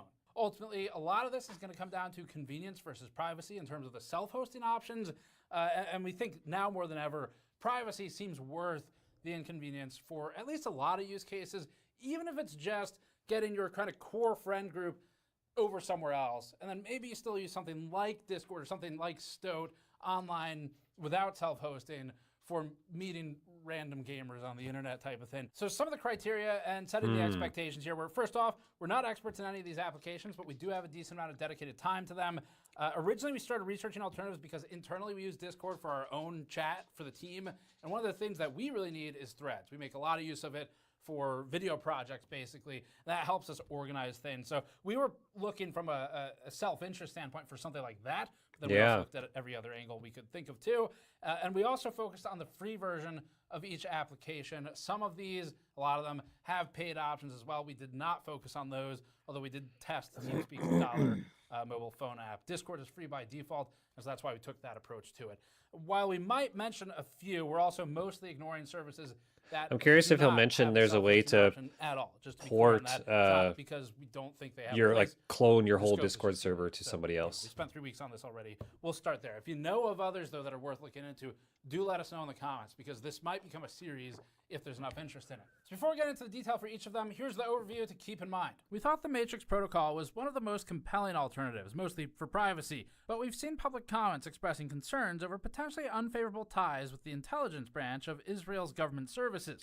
Oh my We didn't goodness. find any definitive links, but we did find some interesting ones that are worth considering and keeping in mind. We'll come back to that though. Separately, TeamSpeak server was the easiest to deploy locally in Windows and offered a compelling replacement candidate for Discord voice channels. Its UI isn't necessarily intuitive unless you've been around long enough to have used TeamSpeak back in the day, but it may be a familiar comfort for those who Oh did. yeah, In terms of I remember self-hosting, that. TeamSpeak currently is unlikely to be an absolute replacement for most people due to its lack of persistent chat, inability to delete messages, and inability to send messages without joining the voice channel first. However, Yeah. TeamSpeak's group chats, which are not hosted locally, do support persistent chat. As for Rocket Chat, we thought Rocket Chat's most convincing aspect was its user permissions management, offering 194 Ooh. configurable permissions and 217 adjustable settings. Unfortunately, that's largely overshadowed by Rocket Chat's paywalls, a tactic we felt it enacted more aggressively than the others. Zulip was different, which we appreciate. Zulip's organization structure resembles that of an online forum page more than it does a typical chat platform. Naturally, it's unlikely the first choice to replace Discord one-to-one because of this, but we thought it was interesting due to being self-hostable and felt it could be appealing for specific use cases. Also, some people make a lot of use of Discord's forums features, so maybe that's useful for you too. Stoat's UI was one of the most visually appealing and intuitive interfaces we'd come across in testing, largely resembling Discord's, though we failed to self-host the instance locally and experienced some connection issues amongst Stoat's server outages. Long-term, these outages should be solved as they scale up and adopt to the sort of post-Discord exodus boom that they experienced. We also tried out Fluxer, basically an open source Discord clone. For its immediate positives, users moving from Discord will likely have no trouble getting accustomed to Fluxer. Unfortunately, at the time of writing this, clicking on the self-hosting guide link on Fluxer's GitHub repository yields a 404 page not found error, signaling its self-hosted deployment is either still a work in progress or at the very least, the links are broken. Mattermost is mostly appealing to businesses and enterprises, largely because of its unique playbooks feature, which sets it apart. This implementation basically creates test cases and SOPs for repeatable tasks and includes some level of automation as well. As for the downsides, our understanding is that Mattermost recently underwent a restructuring that imposed newly defined user and message limits, as well as deprecated features in its free Mattermost Team Edition, leaving us uncertain about deploying instances on its services in the future. Starting with the methodology and defining the objectives. So we are not experts in self-hosting things. That means there's a lot of people in the audience who know more about it than us. Personally, my limitation of self-hosting has been things like game servers a long time ago when that was more common, and Ventrilo and TeamSpeak servers like pretty close to 2 decades ago. So this was new for us. In fact, we had to call Wendell for help setting up and connecting to our Docker host system before we were able to get the instances up and running. Although, to be fair, we were eventually able to walk through the deployment process by ourselves after we'd learned some of the basics here, which is also a lot of the fun of self-deploying, self-hosting, is Yeah. learning something new about networking and using something other than your primary PC. The tutorial's out of the scope here. Each has its own guide, though, so that makes it a lot easier. You can use Docker for a lot of this. Local deployments that are self-hosted can still be connected to the internet, and you can still use it, say, on your phone if you're out of the house or something and away from your local network, especially by using things like Tailscale and remoting into your network or using a VPN to connect to the server that you set up. This is true for your friends as well. So if you have a trusted group of friends and you want to set something up where they can basically access That's your just server, it, right? this is Trusted all group of possible friends. You don't want to be without being on giving the that same out. network, just to make sure that's clear. It does take some additional setup, though, and that is not something we're talking about today. But if you know how to do it, then great. And if you don't, we think it's worth learning at this point. The biggest limitation, though, is going to be meeting people who are outside of your existing group of friends. And that's just because if you're playing Counter-Strike or something, you meet someone you want to play another round with in the future, I guess your options would still be Discord, Steam, maybe something like Stoat. But the point is you're still going to need an external, widely used service, because if you're just like, hey, grab Mattermost and join me on my server, for a lot of people that's not going to work. So No. you'll probably need a mix of two, at least for now. We'll start broad, though, as we get into this. This table lists several of the most commonly desired features in chat applications, along with which platforms implement them. All platforms listed support for DMs or direct messages, private messages if you prefer, calls, a server channel chat structure equivalent, file uploads, and bot integration. While Rocket Chat and Mattermost both support calls, they require additional configuration. Two features that Discord doesn't offer include self-hosting and end-to-end encryption, highlighting some alternatives as more favorable for privacy here. Conversely, while there are typically integrations or plugin options available, multiple alternatives don't natively support screen sharing. Fluxer was the only chat platform without a mobile app, and TeamSpeak was the only platform whose mobile apps weren't free. But they cost $1 each on both iOS and Android, so not a big fee, at least. Time to move into our experiences with each. We'll go program by program. We'll start with Matrix, using its Element client. It's free, self-hostable, supports end-to-end encryption, hosts accounts locally, integrates Jitsi conference calls, and gives users the freedom to choose a separate front-end client for the interface. We also appreciated its implementation of chat exports, voice messages, polls, and threads. And despite the different names, Element's spaces and rooms serve the same function as Discord's servers and channels from an organizational standpoint. For context, Matrix is a communications protocol, the backend, you can think of it as, and then you have different options for the front end, for the end user. Matrix lists nearly 30 different known clients on its website, along with their What? supported platforms. As much as we'd like to test all Okay, let's check out Up TeamSpeak. next is TeamSpeak. It was the easiest server to deploy locally, offering a free, downloadable, simple.exe setup file for Windows users, so that'll feel comfortable and familiar. We also think it's compelling as an alternative for users specifically looking to replace Discord voice channels. Now with TeamSpeak, you can basically take any old computer you have lying around that's been retired from a service and instantly turn it into a server that your friends could join, even externally to your local network. Our discussion today will mainly focus on TeamSpeak 6 instead of its predecessor, TeamSpeak 3, but several features are the same, and they're cross-compatible with each other. As they compare to one another, TeamSpeak 6 features an updated UI and has implemented peer-to-peer screen sharing since TeamSpeak 3. But our understanding is that TeamSpeak 3 offers stronger stability than TeamSpeak 6, which they're still developing. One intriguing feature in TeamSpeak 3, but not 6, at least not yet that we found, is a built-in voice recording tool, which users of the original Vent and TeamSpeak programs likely remember. Something we appreciate even more than the voice recording tool is the clear warning indicator that a user is actively recording. Of course, they could always record with external applications as well, and you wouldn't know, but still, it's a nice touch. Some of our biggest gripes with TeamSpeak include users being unable to send messages without first joining the voice channel, at least as far as we could tell, messages being unable to be deleted, and the TeamSpeak server doesn't support persistent chat or end-to-end encryption, though TeamSpeak 6 group chats hosted by TeamSpeak do support persistent chat and end-to-end encryption. So that's good, but it is a limitation of the self-hosted TeamSpeak server, and our focus today is on self-hosting. Still though, if you're going online, you could consider that. Regarding features we liked, the voice channels work well, the peer-to-peer screen share functions natively and is solid at 1080p, and you can encrypt voice channels, which is cool, and TeamSpeak claims it uses AES 256 EAX to encrypt the voice traffic, end quote. Regarding its appearance, TS6 offers some fairly standard So what do we have here? Menu on the side.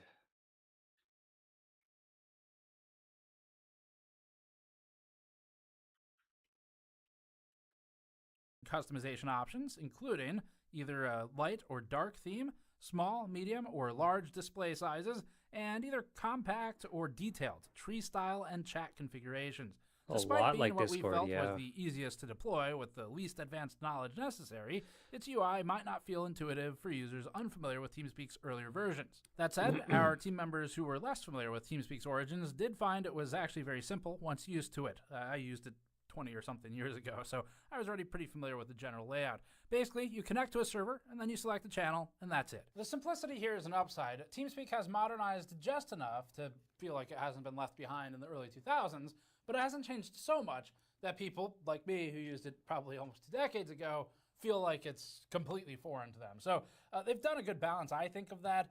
TeamSpeak's team has also been very active and vocal on social media, including on YouTube in the comment section. So TeamSpeak team, if you're watching, hello. And that's a good sign because that shows that they're actively developing the platform, they're supporting it, they're looking for feedback. These are all great things. And Is it just me, or does Steve from Gamers Nexus look like an even nerdier S fan? If you could think of a nerdier tech S fan, it's Steve from Gamers Nexus. While not immediately obvious, users can also right-click on a channel and select File Browser in order to create, upload, and share file structures. TeamSpeak's mobile app was underwhelming. This was the only mobile app that cost money, although only $1, and we felt like it had a It's like S-Fan's even nerdier twin, if there is such a thing. But we did come across several reviews of users who weren't so lucky with compatibility. Rocket Chat is next. Wendell told us about this one. Rocket Chat's most convincing aspect was its user management options, offering 194 configurable permissions and 217 adjustable settings. Unfortunately, this was largely overshadowed by its paywalls. Premium tiers certainly aren't unique to Rocket Chat, but we felt its upselling attempts were noticeably more present than other programs. As for Rocket Chat's features that we appreciated, we liked the options to prune and export messages, enable end-to-end encryption, and we found the recording option in dev mode to be useful. Another small detail we appreciated was the option to include a topic when creating teams, channels, and discussions. This is also where users... don't... This is self-hosting, decentralization, get away from those types of links. However, just like with the other one, like with Matrix, we didn't see any Zulip. If it weren't immediately obvious, Zulip's user interface is much more comparable to that of a typical forum than it is to Discord's. You might feel some PHPBB flashbacks. Its UI doesn't feel like a chat program user interface. We think Zulip would take... honorable mentions next. Stone and Fluxer are both open source and appear to offer self-hosting guides. We had trouble with this self-hosted option. I should probably get back to work after watching that, but I actually feel like TeamSpeak looks cool, but it's like there's no official Discord alternative yet, hey? Like you guys oh shit. You know what I'm talking about? That was actually loud.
I love making budget videos. They're probably some of my favorite videos to make.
Mhm.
Let's take this.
Okay, if I go to here and I just hit skip.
When the timer ends and the checkbox to auto start next session is off, how does one manually start the next section?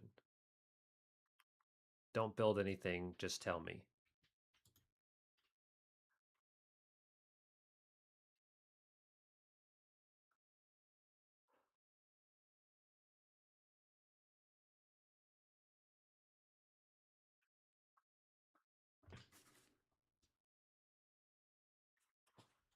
Oh shit, I got someone at the door.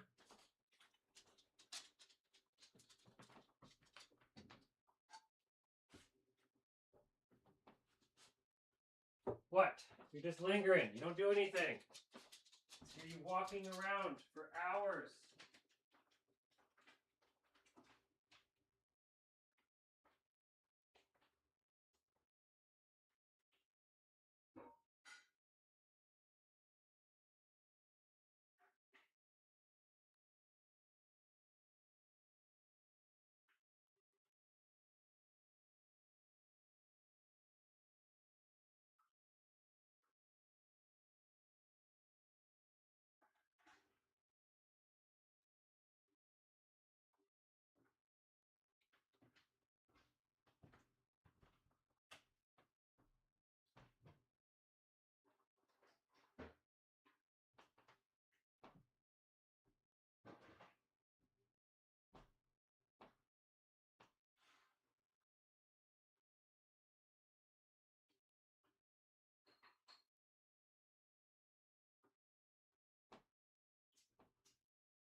When the timer reaches 0 with auto start next session turned off, it already switches itself to the next session and resets.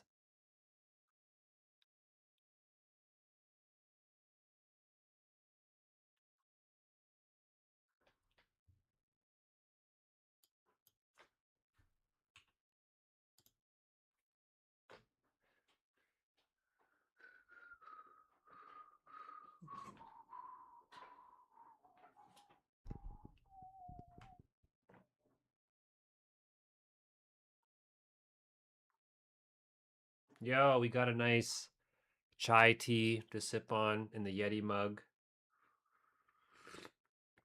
Keep everything nice and hot.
Ah.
Guys, we're editing the Pomodoro timer live right now. I'm vibe coding this.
Without building anything, is there a better way to indicate that it's on a break session versus a work session in the OBS overlay?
Just delete that one.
So,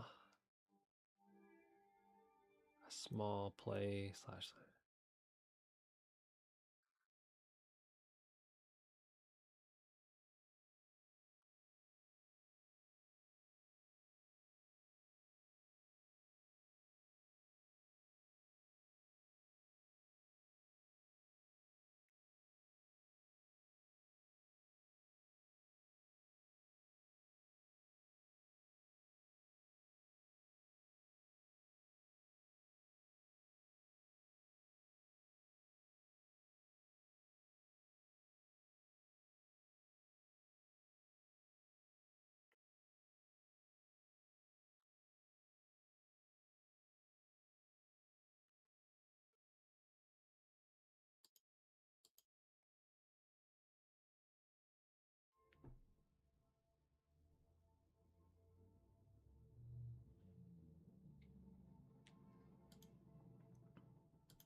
Put a large session badge near the timer.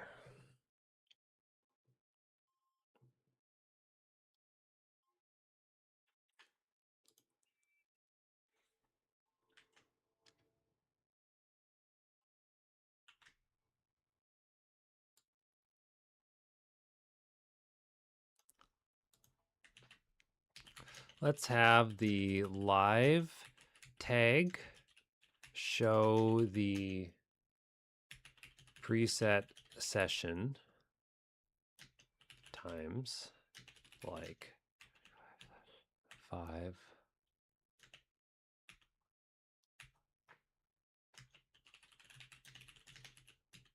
It's on. Then the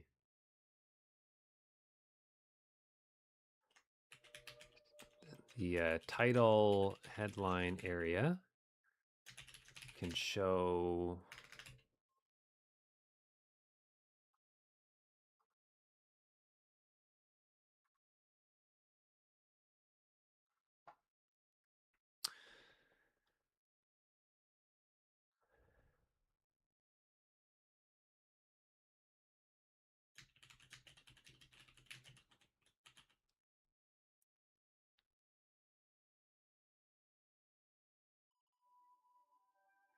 Let's have the live tag show the preset session times, like 25.5 or whatever it's on. Then the title headline area can show the session state instead of the,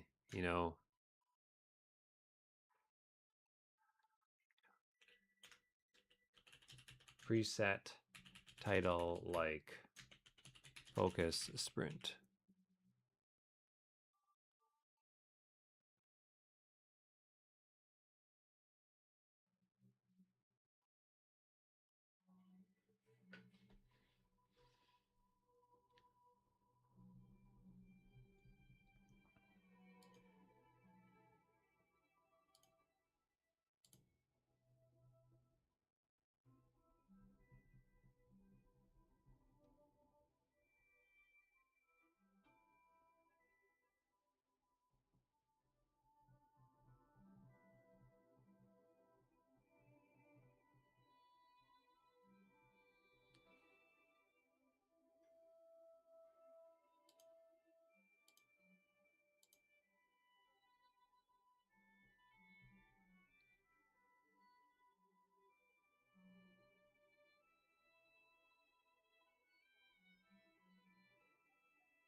So the live tag show the preset session times, like 25.5 or whatever it's set on. Then the title headline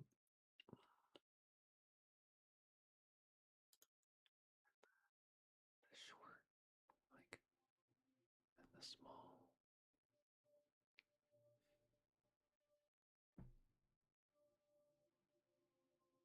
We can move the round. Then we can move the round tag and like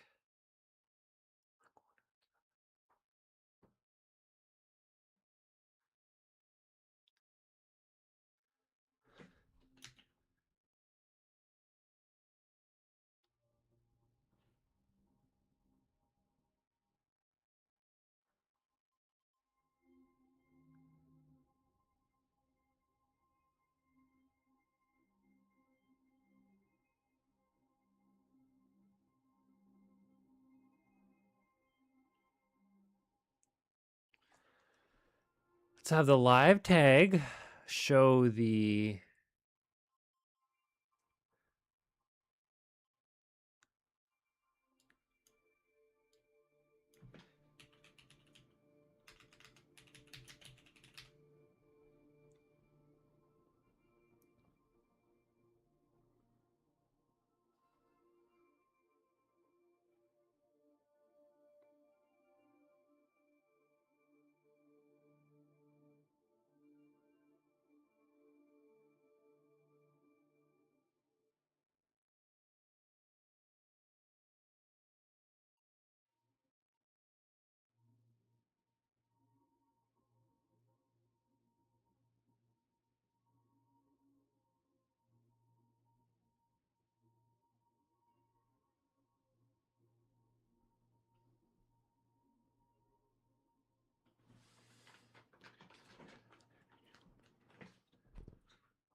How many people actually fall for that kick community? Hey, do it right now. See what happens. Hey, see if they like my stream. You want to share it in your Discord community? Let's see what happens.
It's shocking how many creators believe their real career starts after.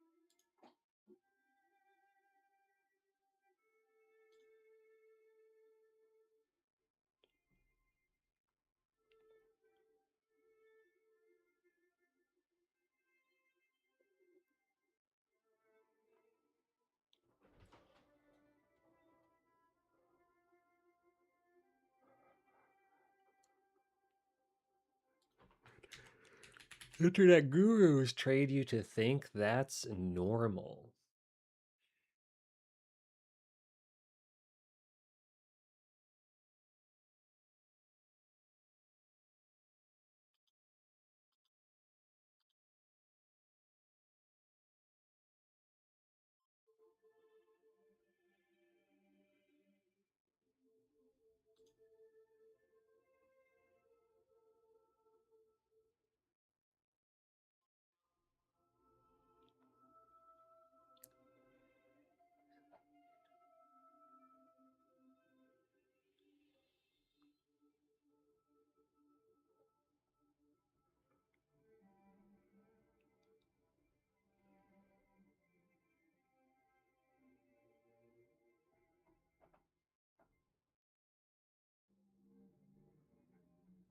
That's why we really need to talk about what YouTube actually.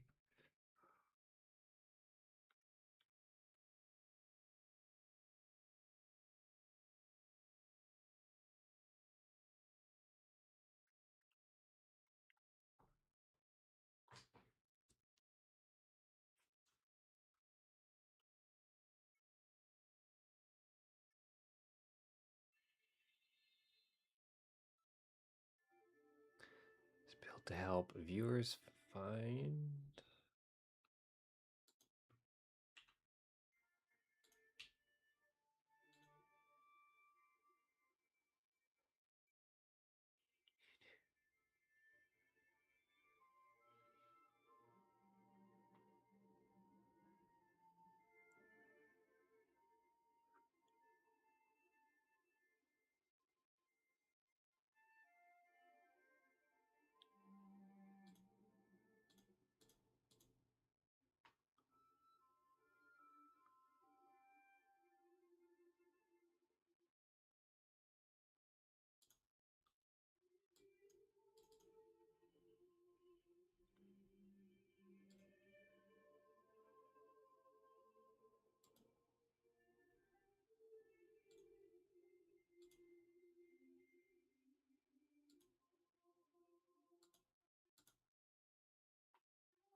On the new session beacon visual preset, let's swap the break and focus tags in the position of the live tag.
But first, let's talk about what YouTube.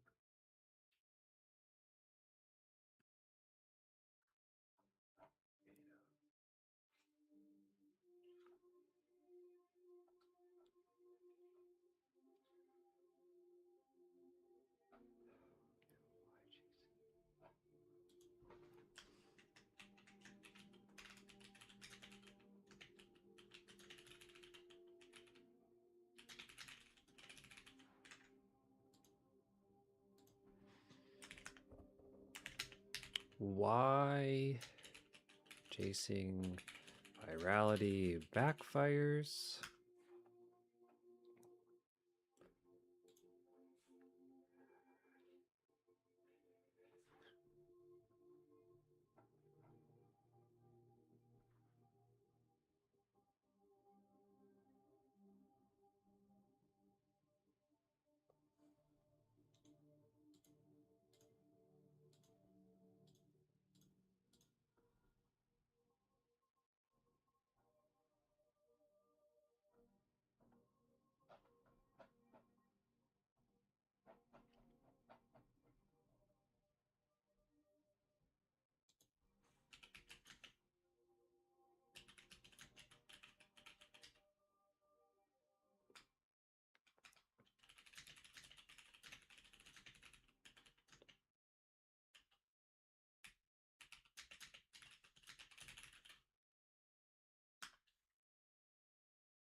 Why chasing virality backfires, how you can start making money with a small audience, and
Okay, let's change the work session text to the session preset time. Whether that's 25/5 or 50/10 or whatever preset it's on.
The browser source in OBS isn't updating even after refreshing the cache.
Merle, are you looking for a pillow or something to lay on, Merle? Is that really what you just need? You just need something to lay on? Just like searching around everywhere for something to lay on? Is this what you want?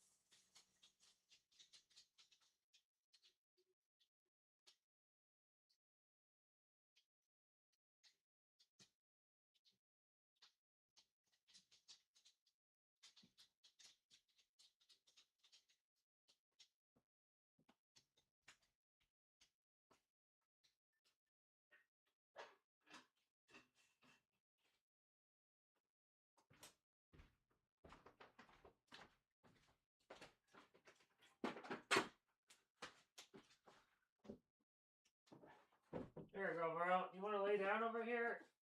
Is that what you want?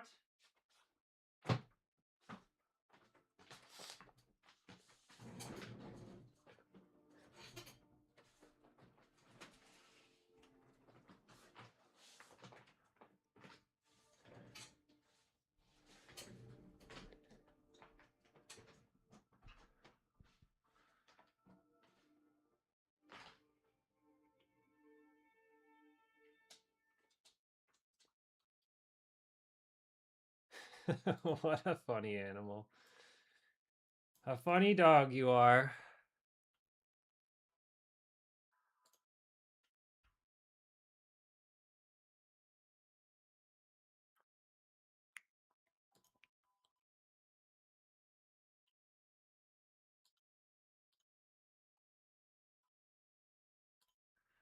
Okay, I like all of the UI improvements you made in the session beacon visual preset.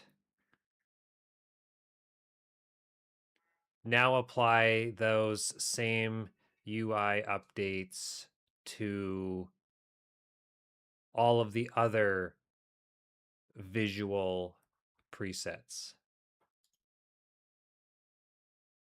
Please.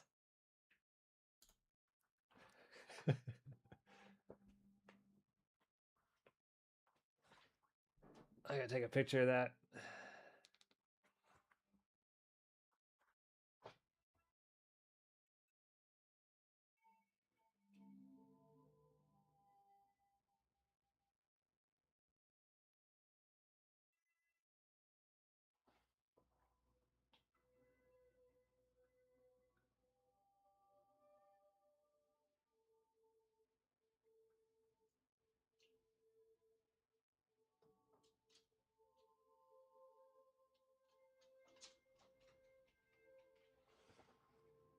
All right, take off.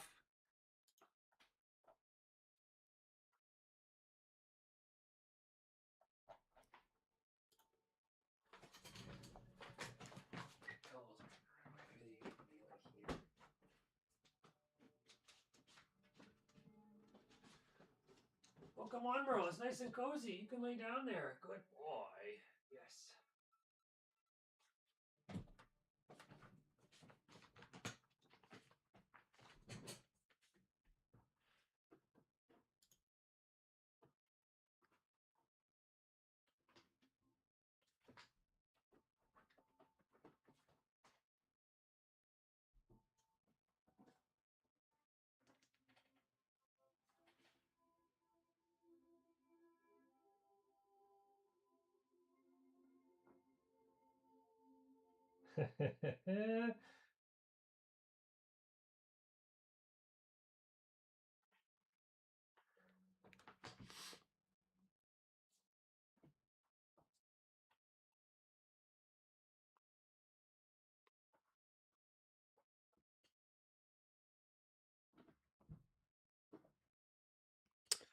Merle is obsessed with that corner, so I him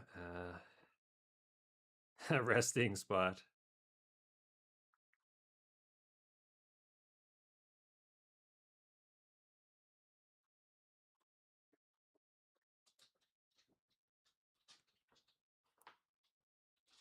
What?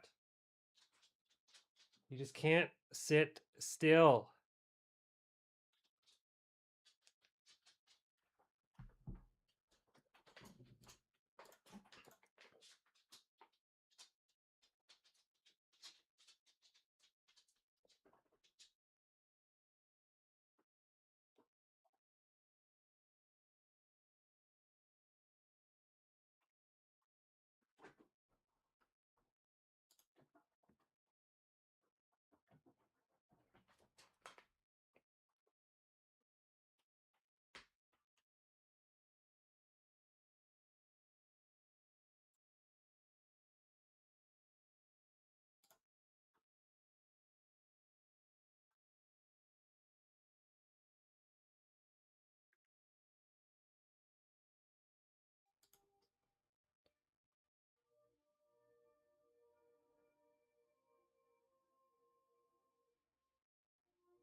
That's why it's important to talk about why chasing virality backfires, how you can start making money with a small audience.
Without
the work session text did not move over with the showing the session preset times like they do on session beacon visual preset.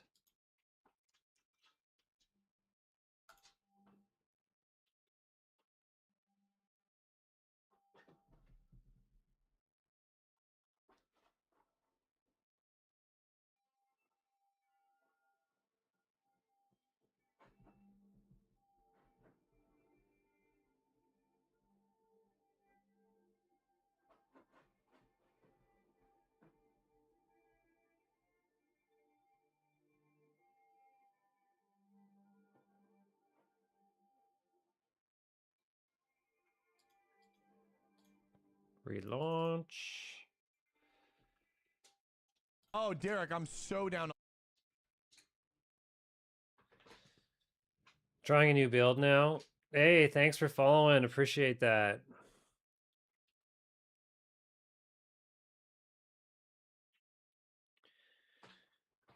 Okay. I think I this am going to timer come in will your butt and work fill you up like a now. twinker. Let's go.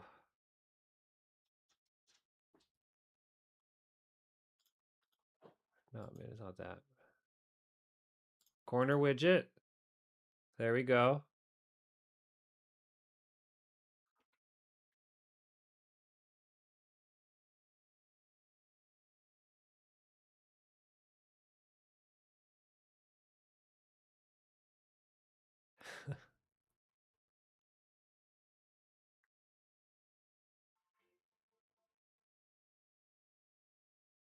That is an insane message.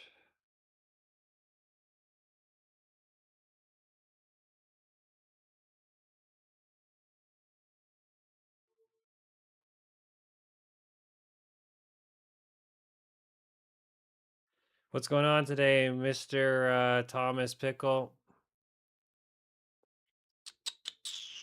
What are you working on, my friend?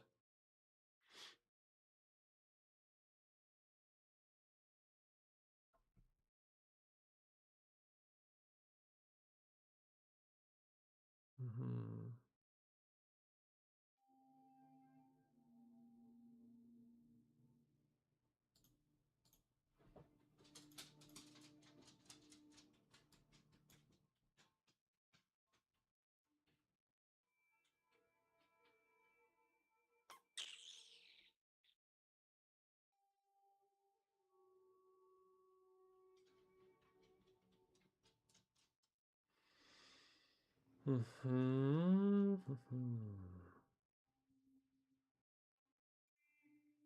Oh, Derek, I'm so down. Hey, thanks for the follow. Appreciate it.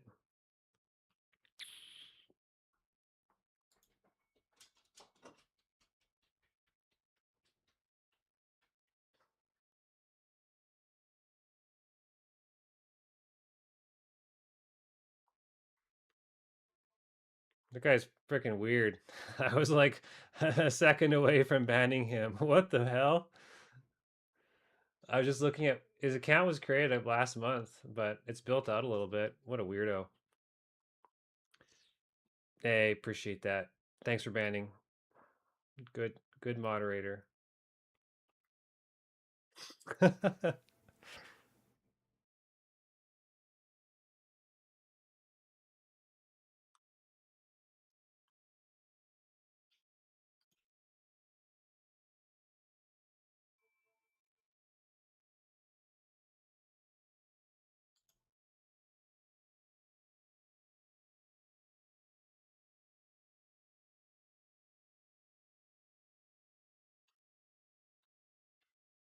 Hmm.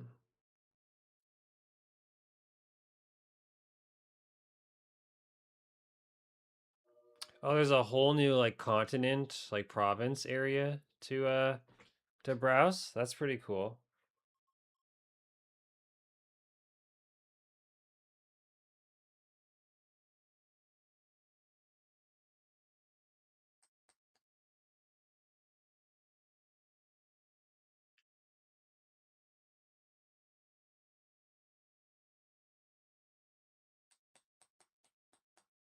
Can you fuck me so hard that it comes out my mouth? Daddy, fuck me to tears, tears me to fuck.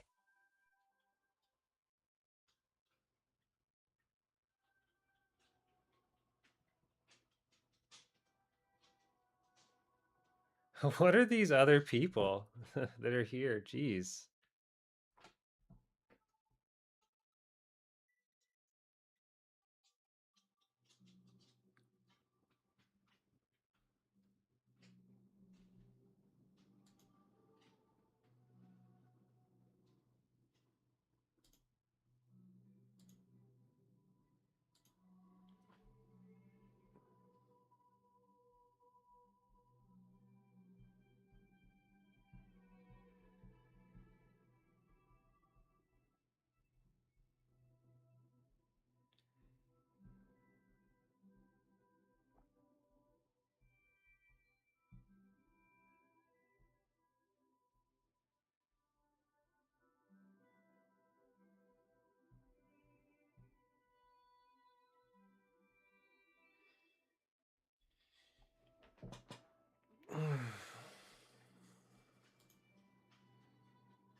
A whole big ass chunk of world, he says.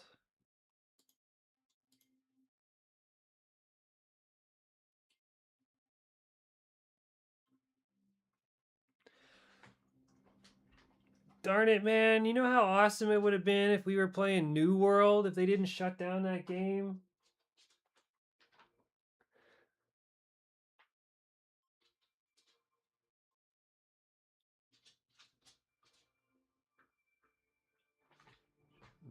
Okay.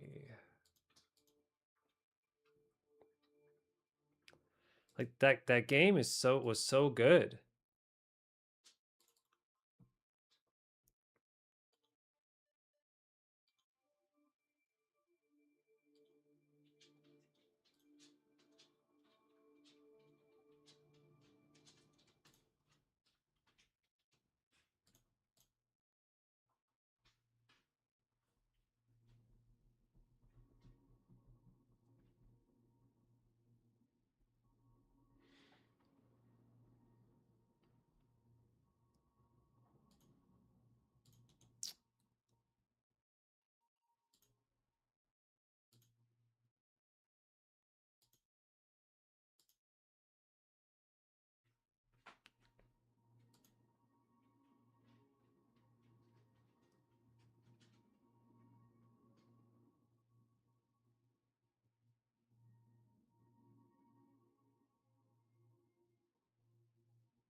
Sweet. Okay. That's all I kind of wanted to fix.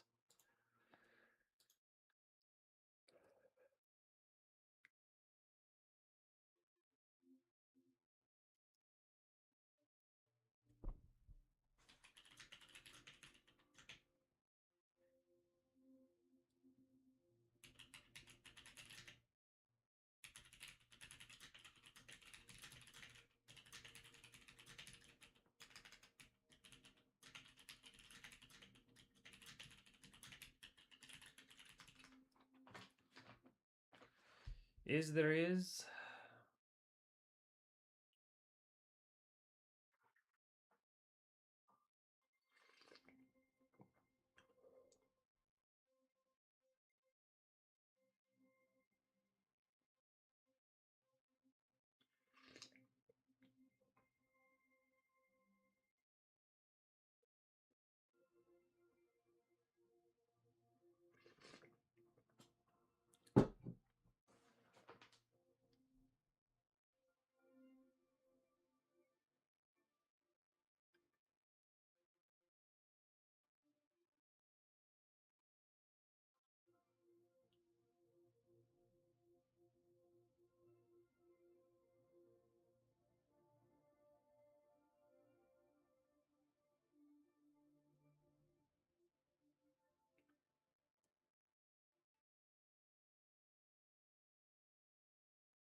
Anything you can do to make it run a little bit smoother in the browser?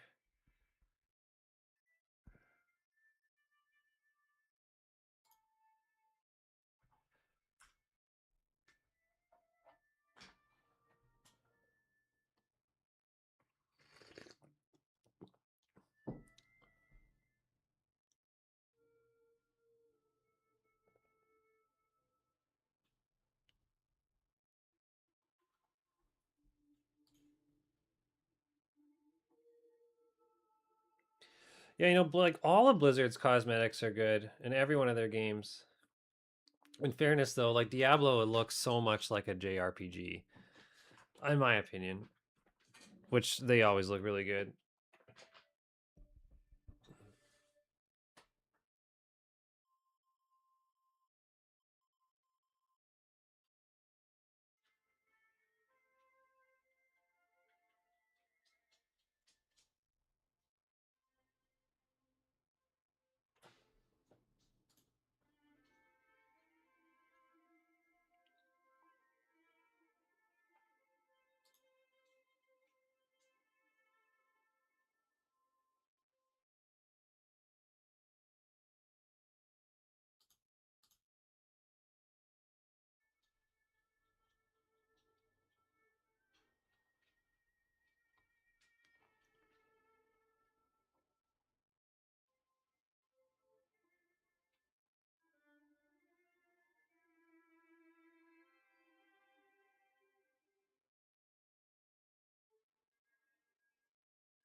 Oh, Derek, I'm so down. Yo, what's going on? Big E. Big E, yo. I know a couple Big E's.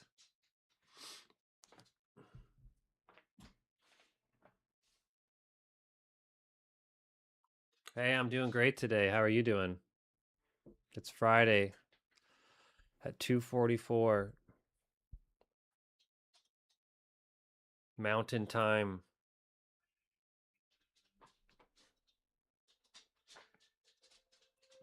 What are you doing, dog?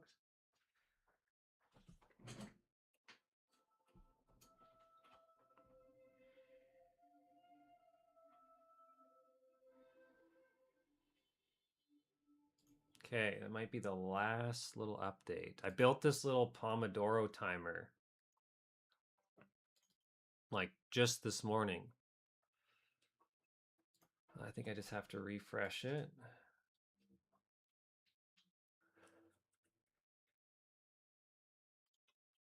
I'll show you. I like completely vibe coded this in Codex. So these are all the projects here. Here's all the code and stuff it does.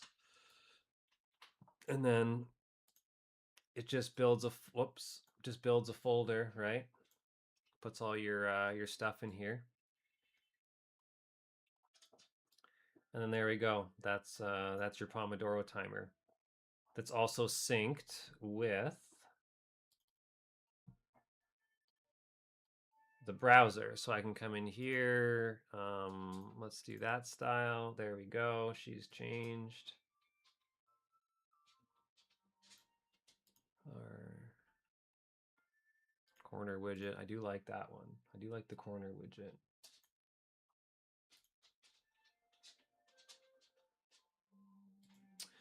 Then we can hit start. There we go. She works. So everything's controlled from a browser. Running locally, lightweight. Sweet. Didn't have to pay for nothing. I love it.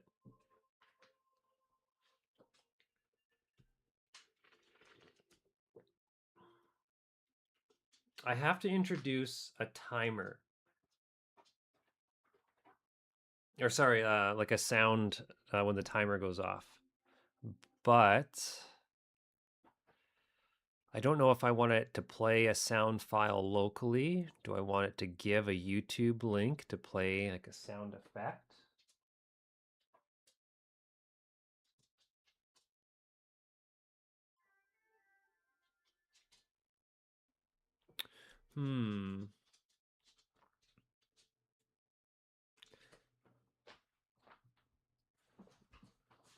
What is going on today, bro? You just can't sit still. You have been pacing around the house all morning, or all day rather. What has gotten into you?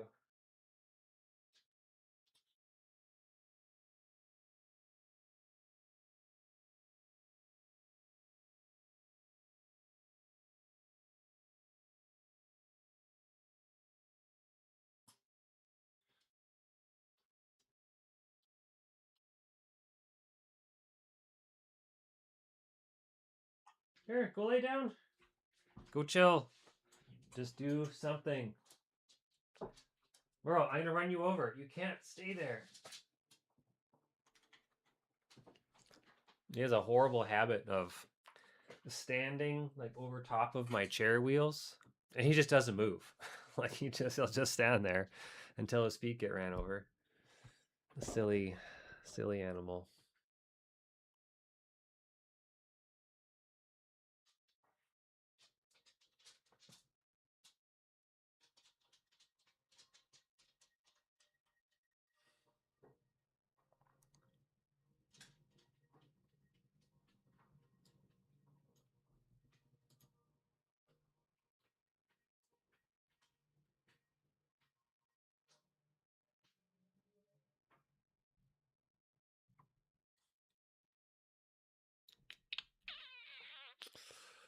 Let's go back to that.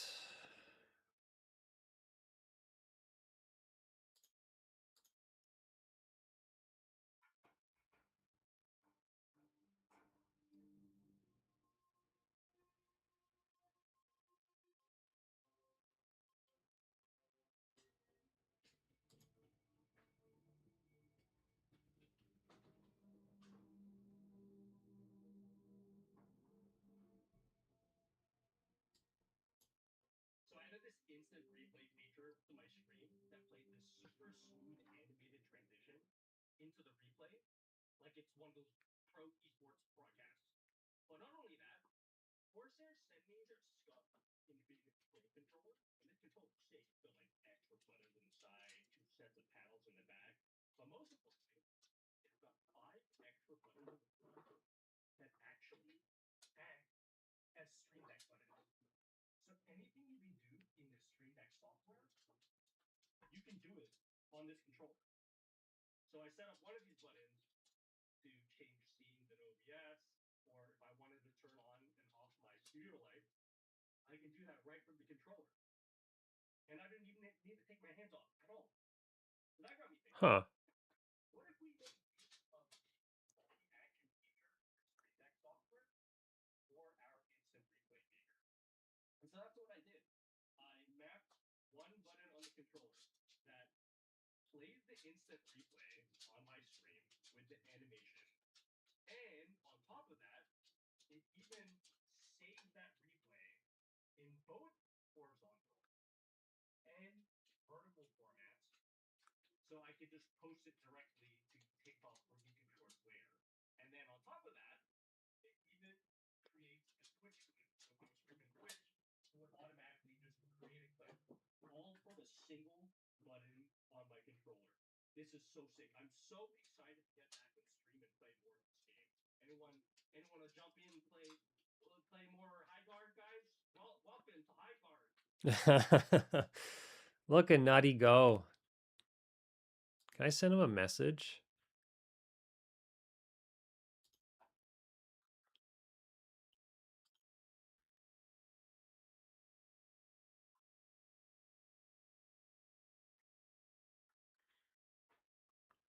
Hey, Blizzard's one of the biggest gaming companies in the world. Of course they got good stuff.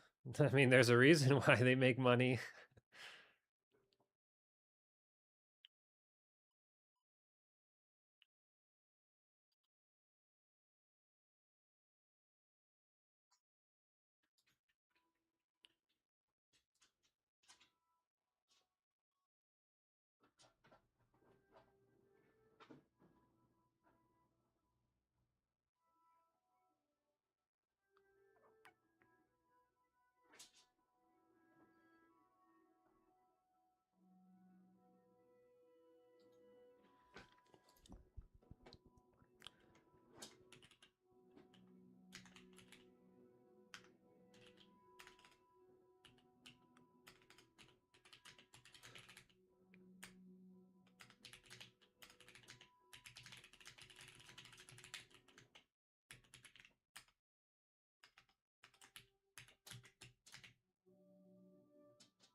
Did you end up finding the best wireless IEMs earbuds for PC?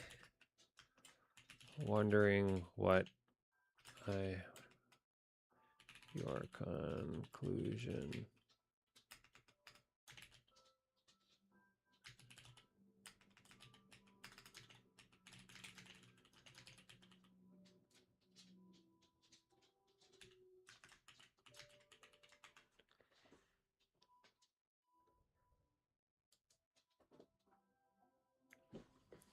Oh, is this guy online? That's probably the best time I should ask him. When does Nutty go online?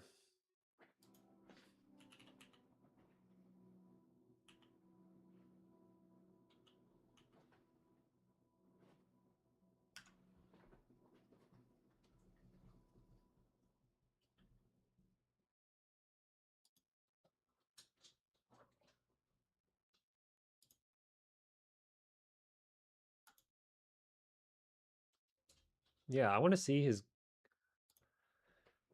go live.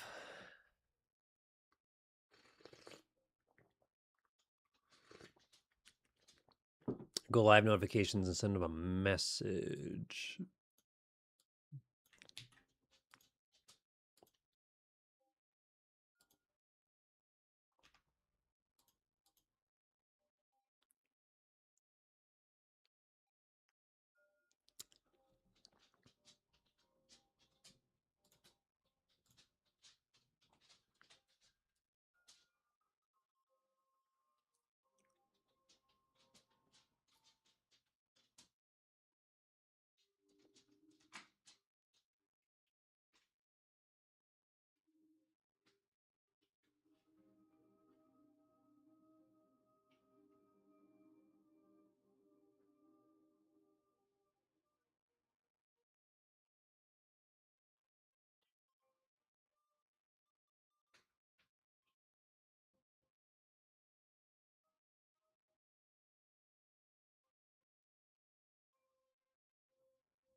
Ooh, I have another idea for an OBS utility.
I know he uses a creator website platform called Stan to sell his programs. And from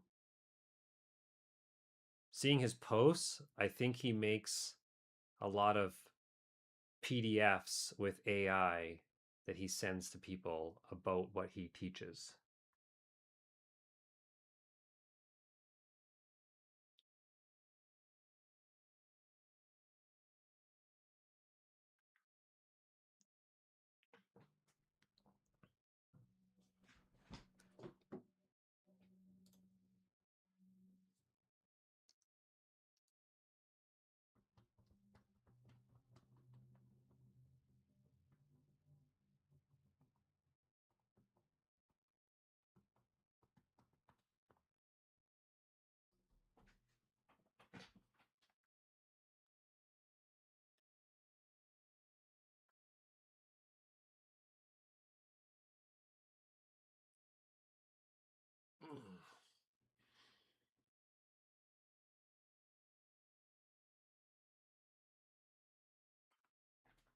Do do do do do do do do.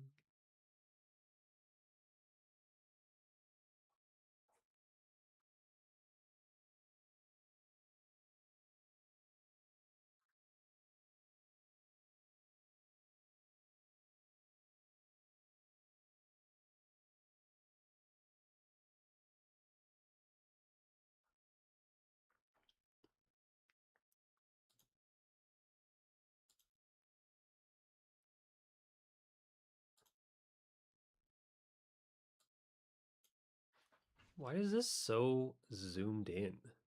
There we go.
What my question would be?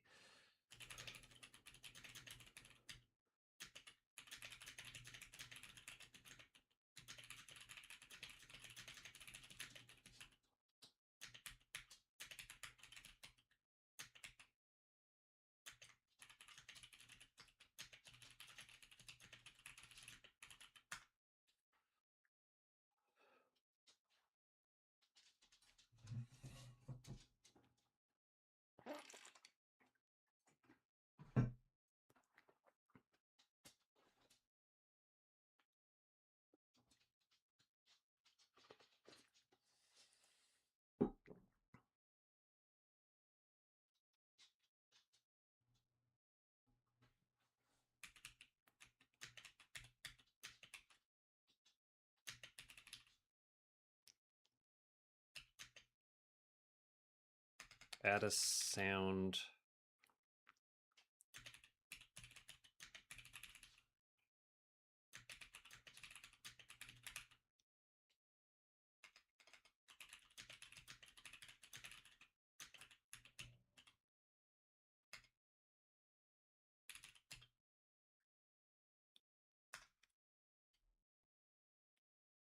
Okay, I need a sound effect now. Something like...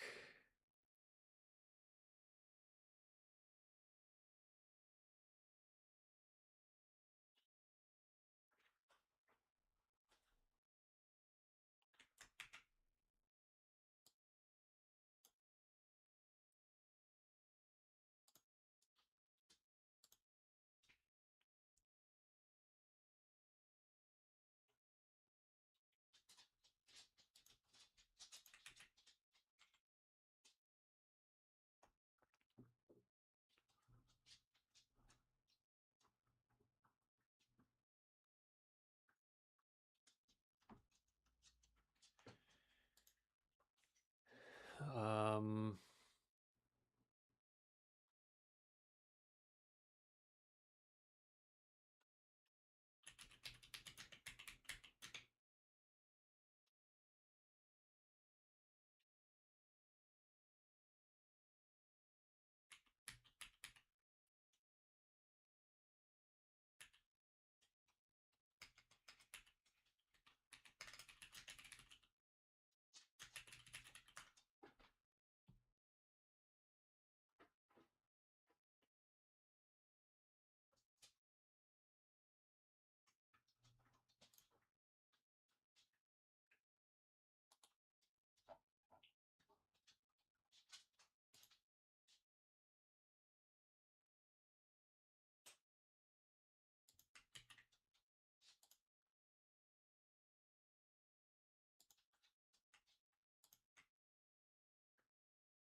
Mm,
Okay, I should open up my other little OBS utility here. That's actually pretty cool that I can do that. Media downloader, launch media downloader.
Did you add the option for the sound effects upload for work and break timers ending? Or not yet?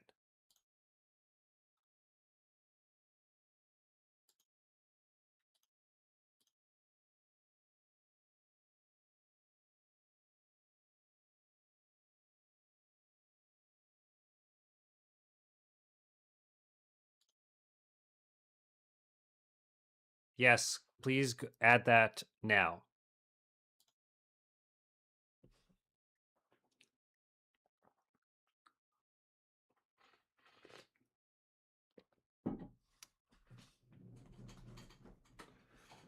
Actually, like a tiny, tiny bit. Oh no, of course it would work. That's right.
silly dog.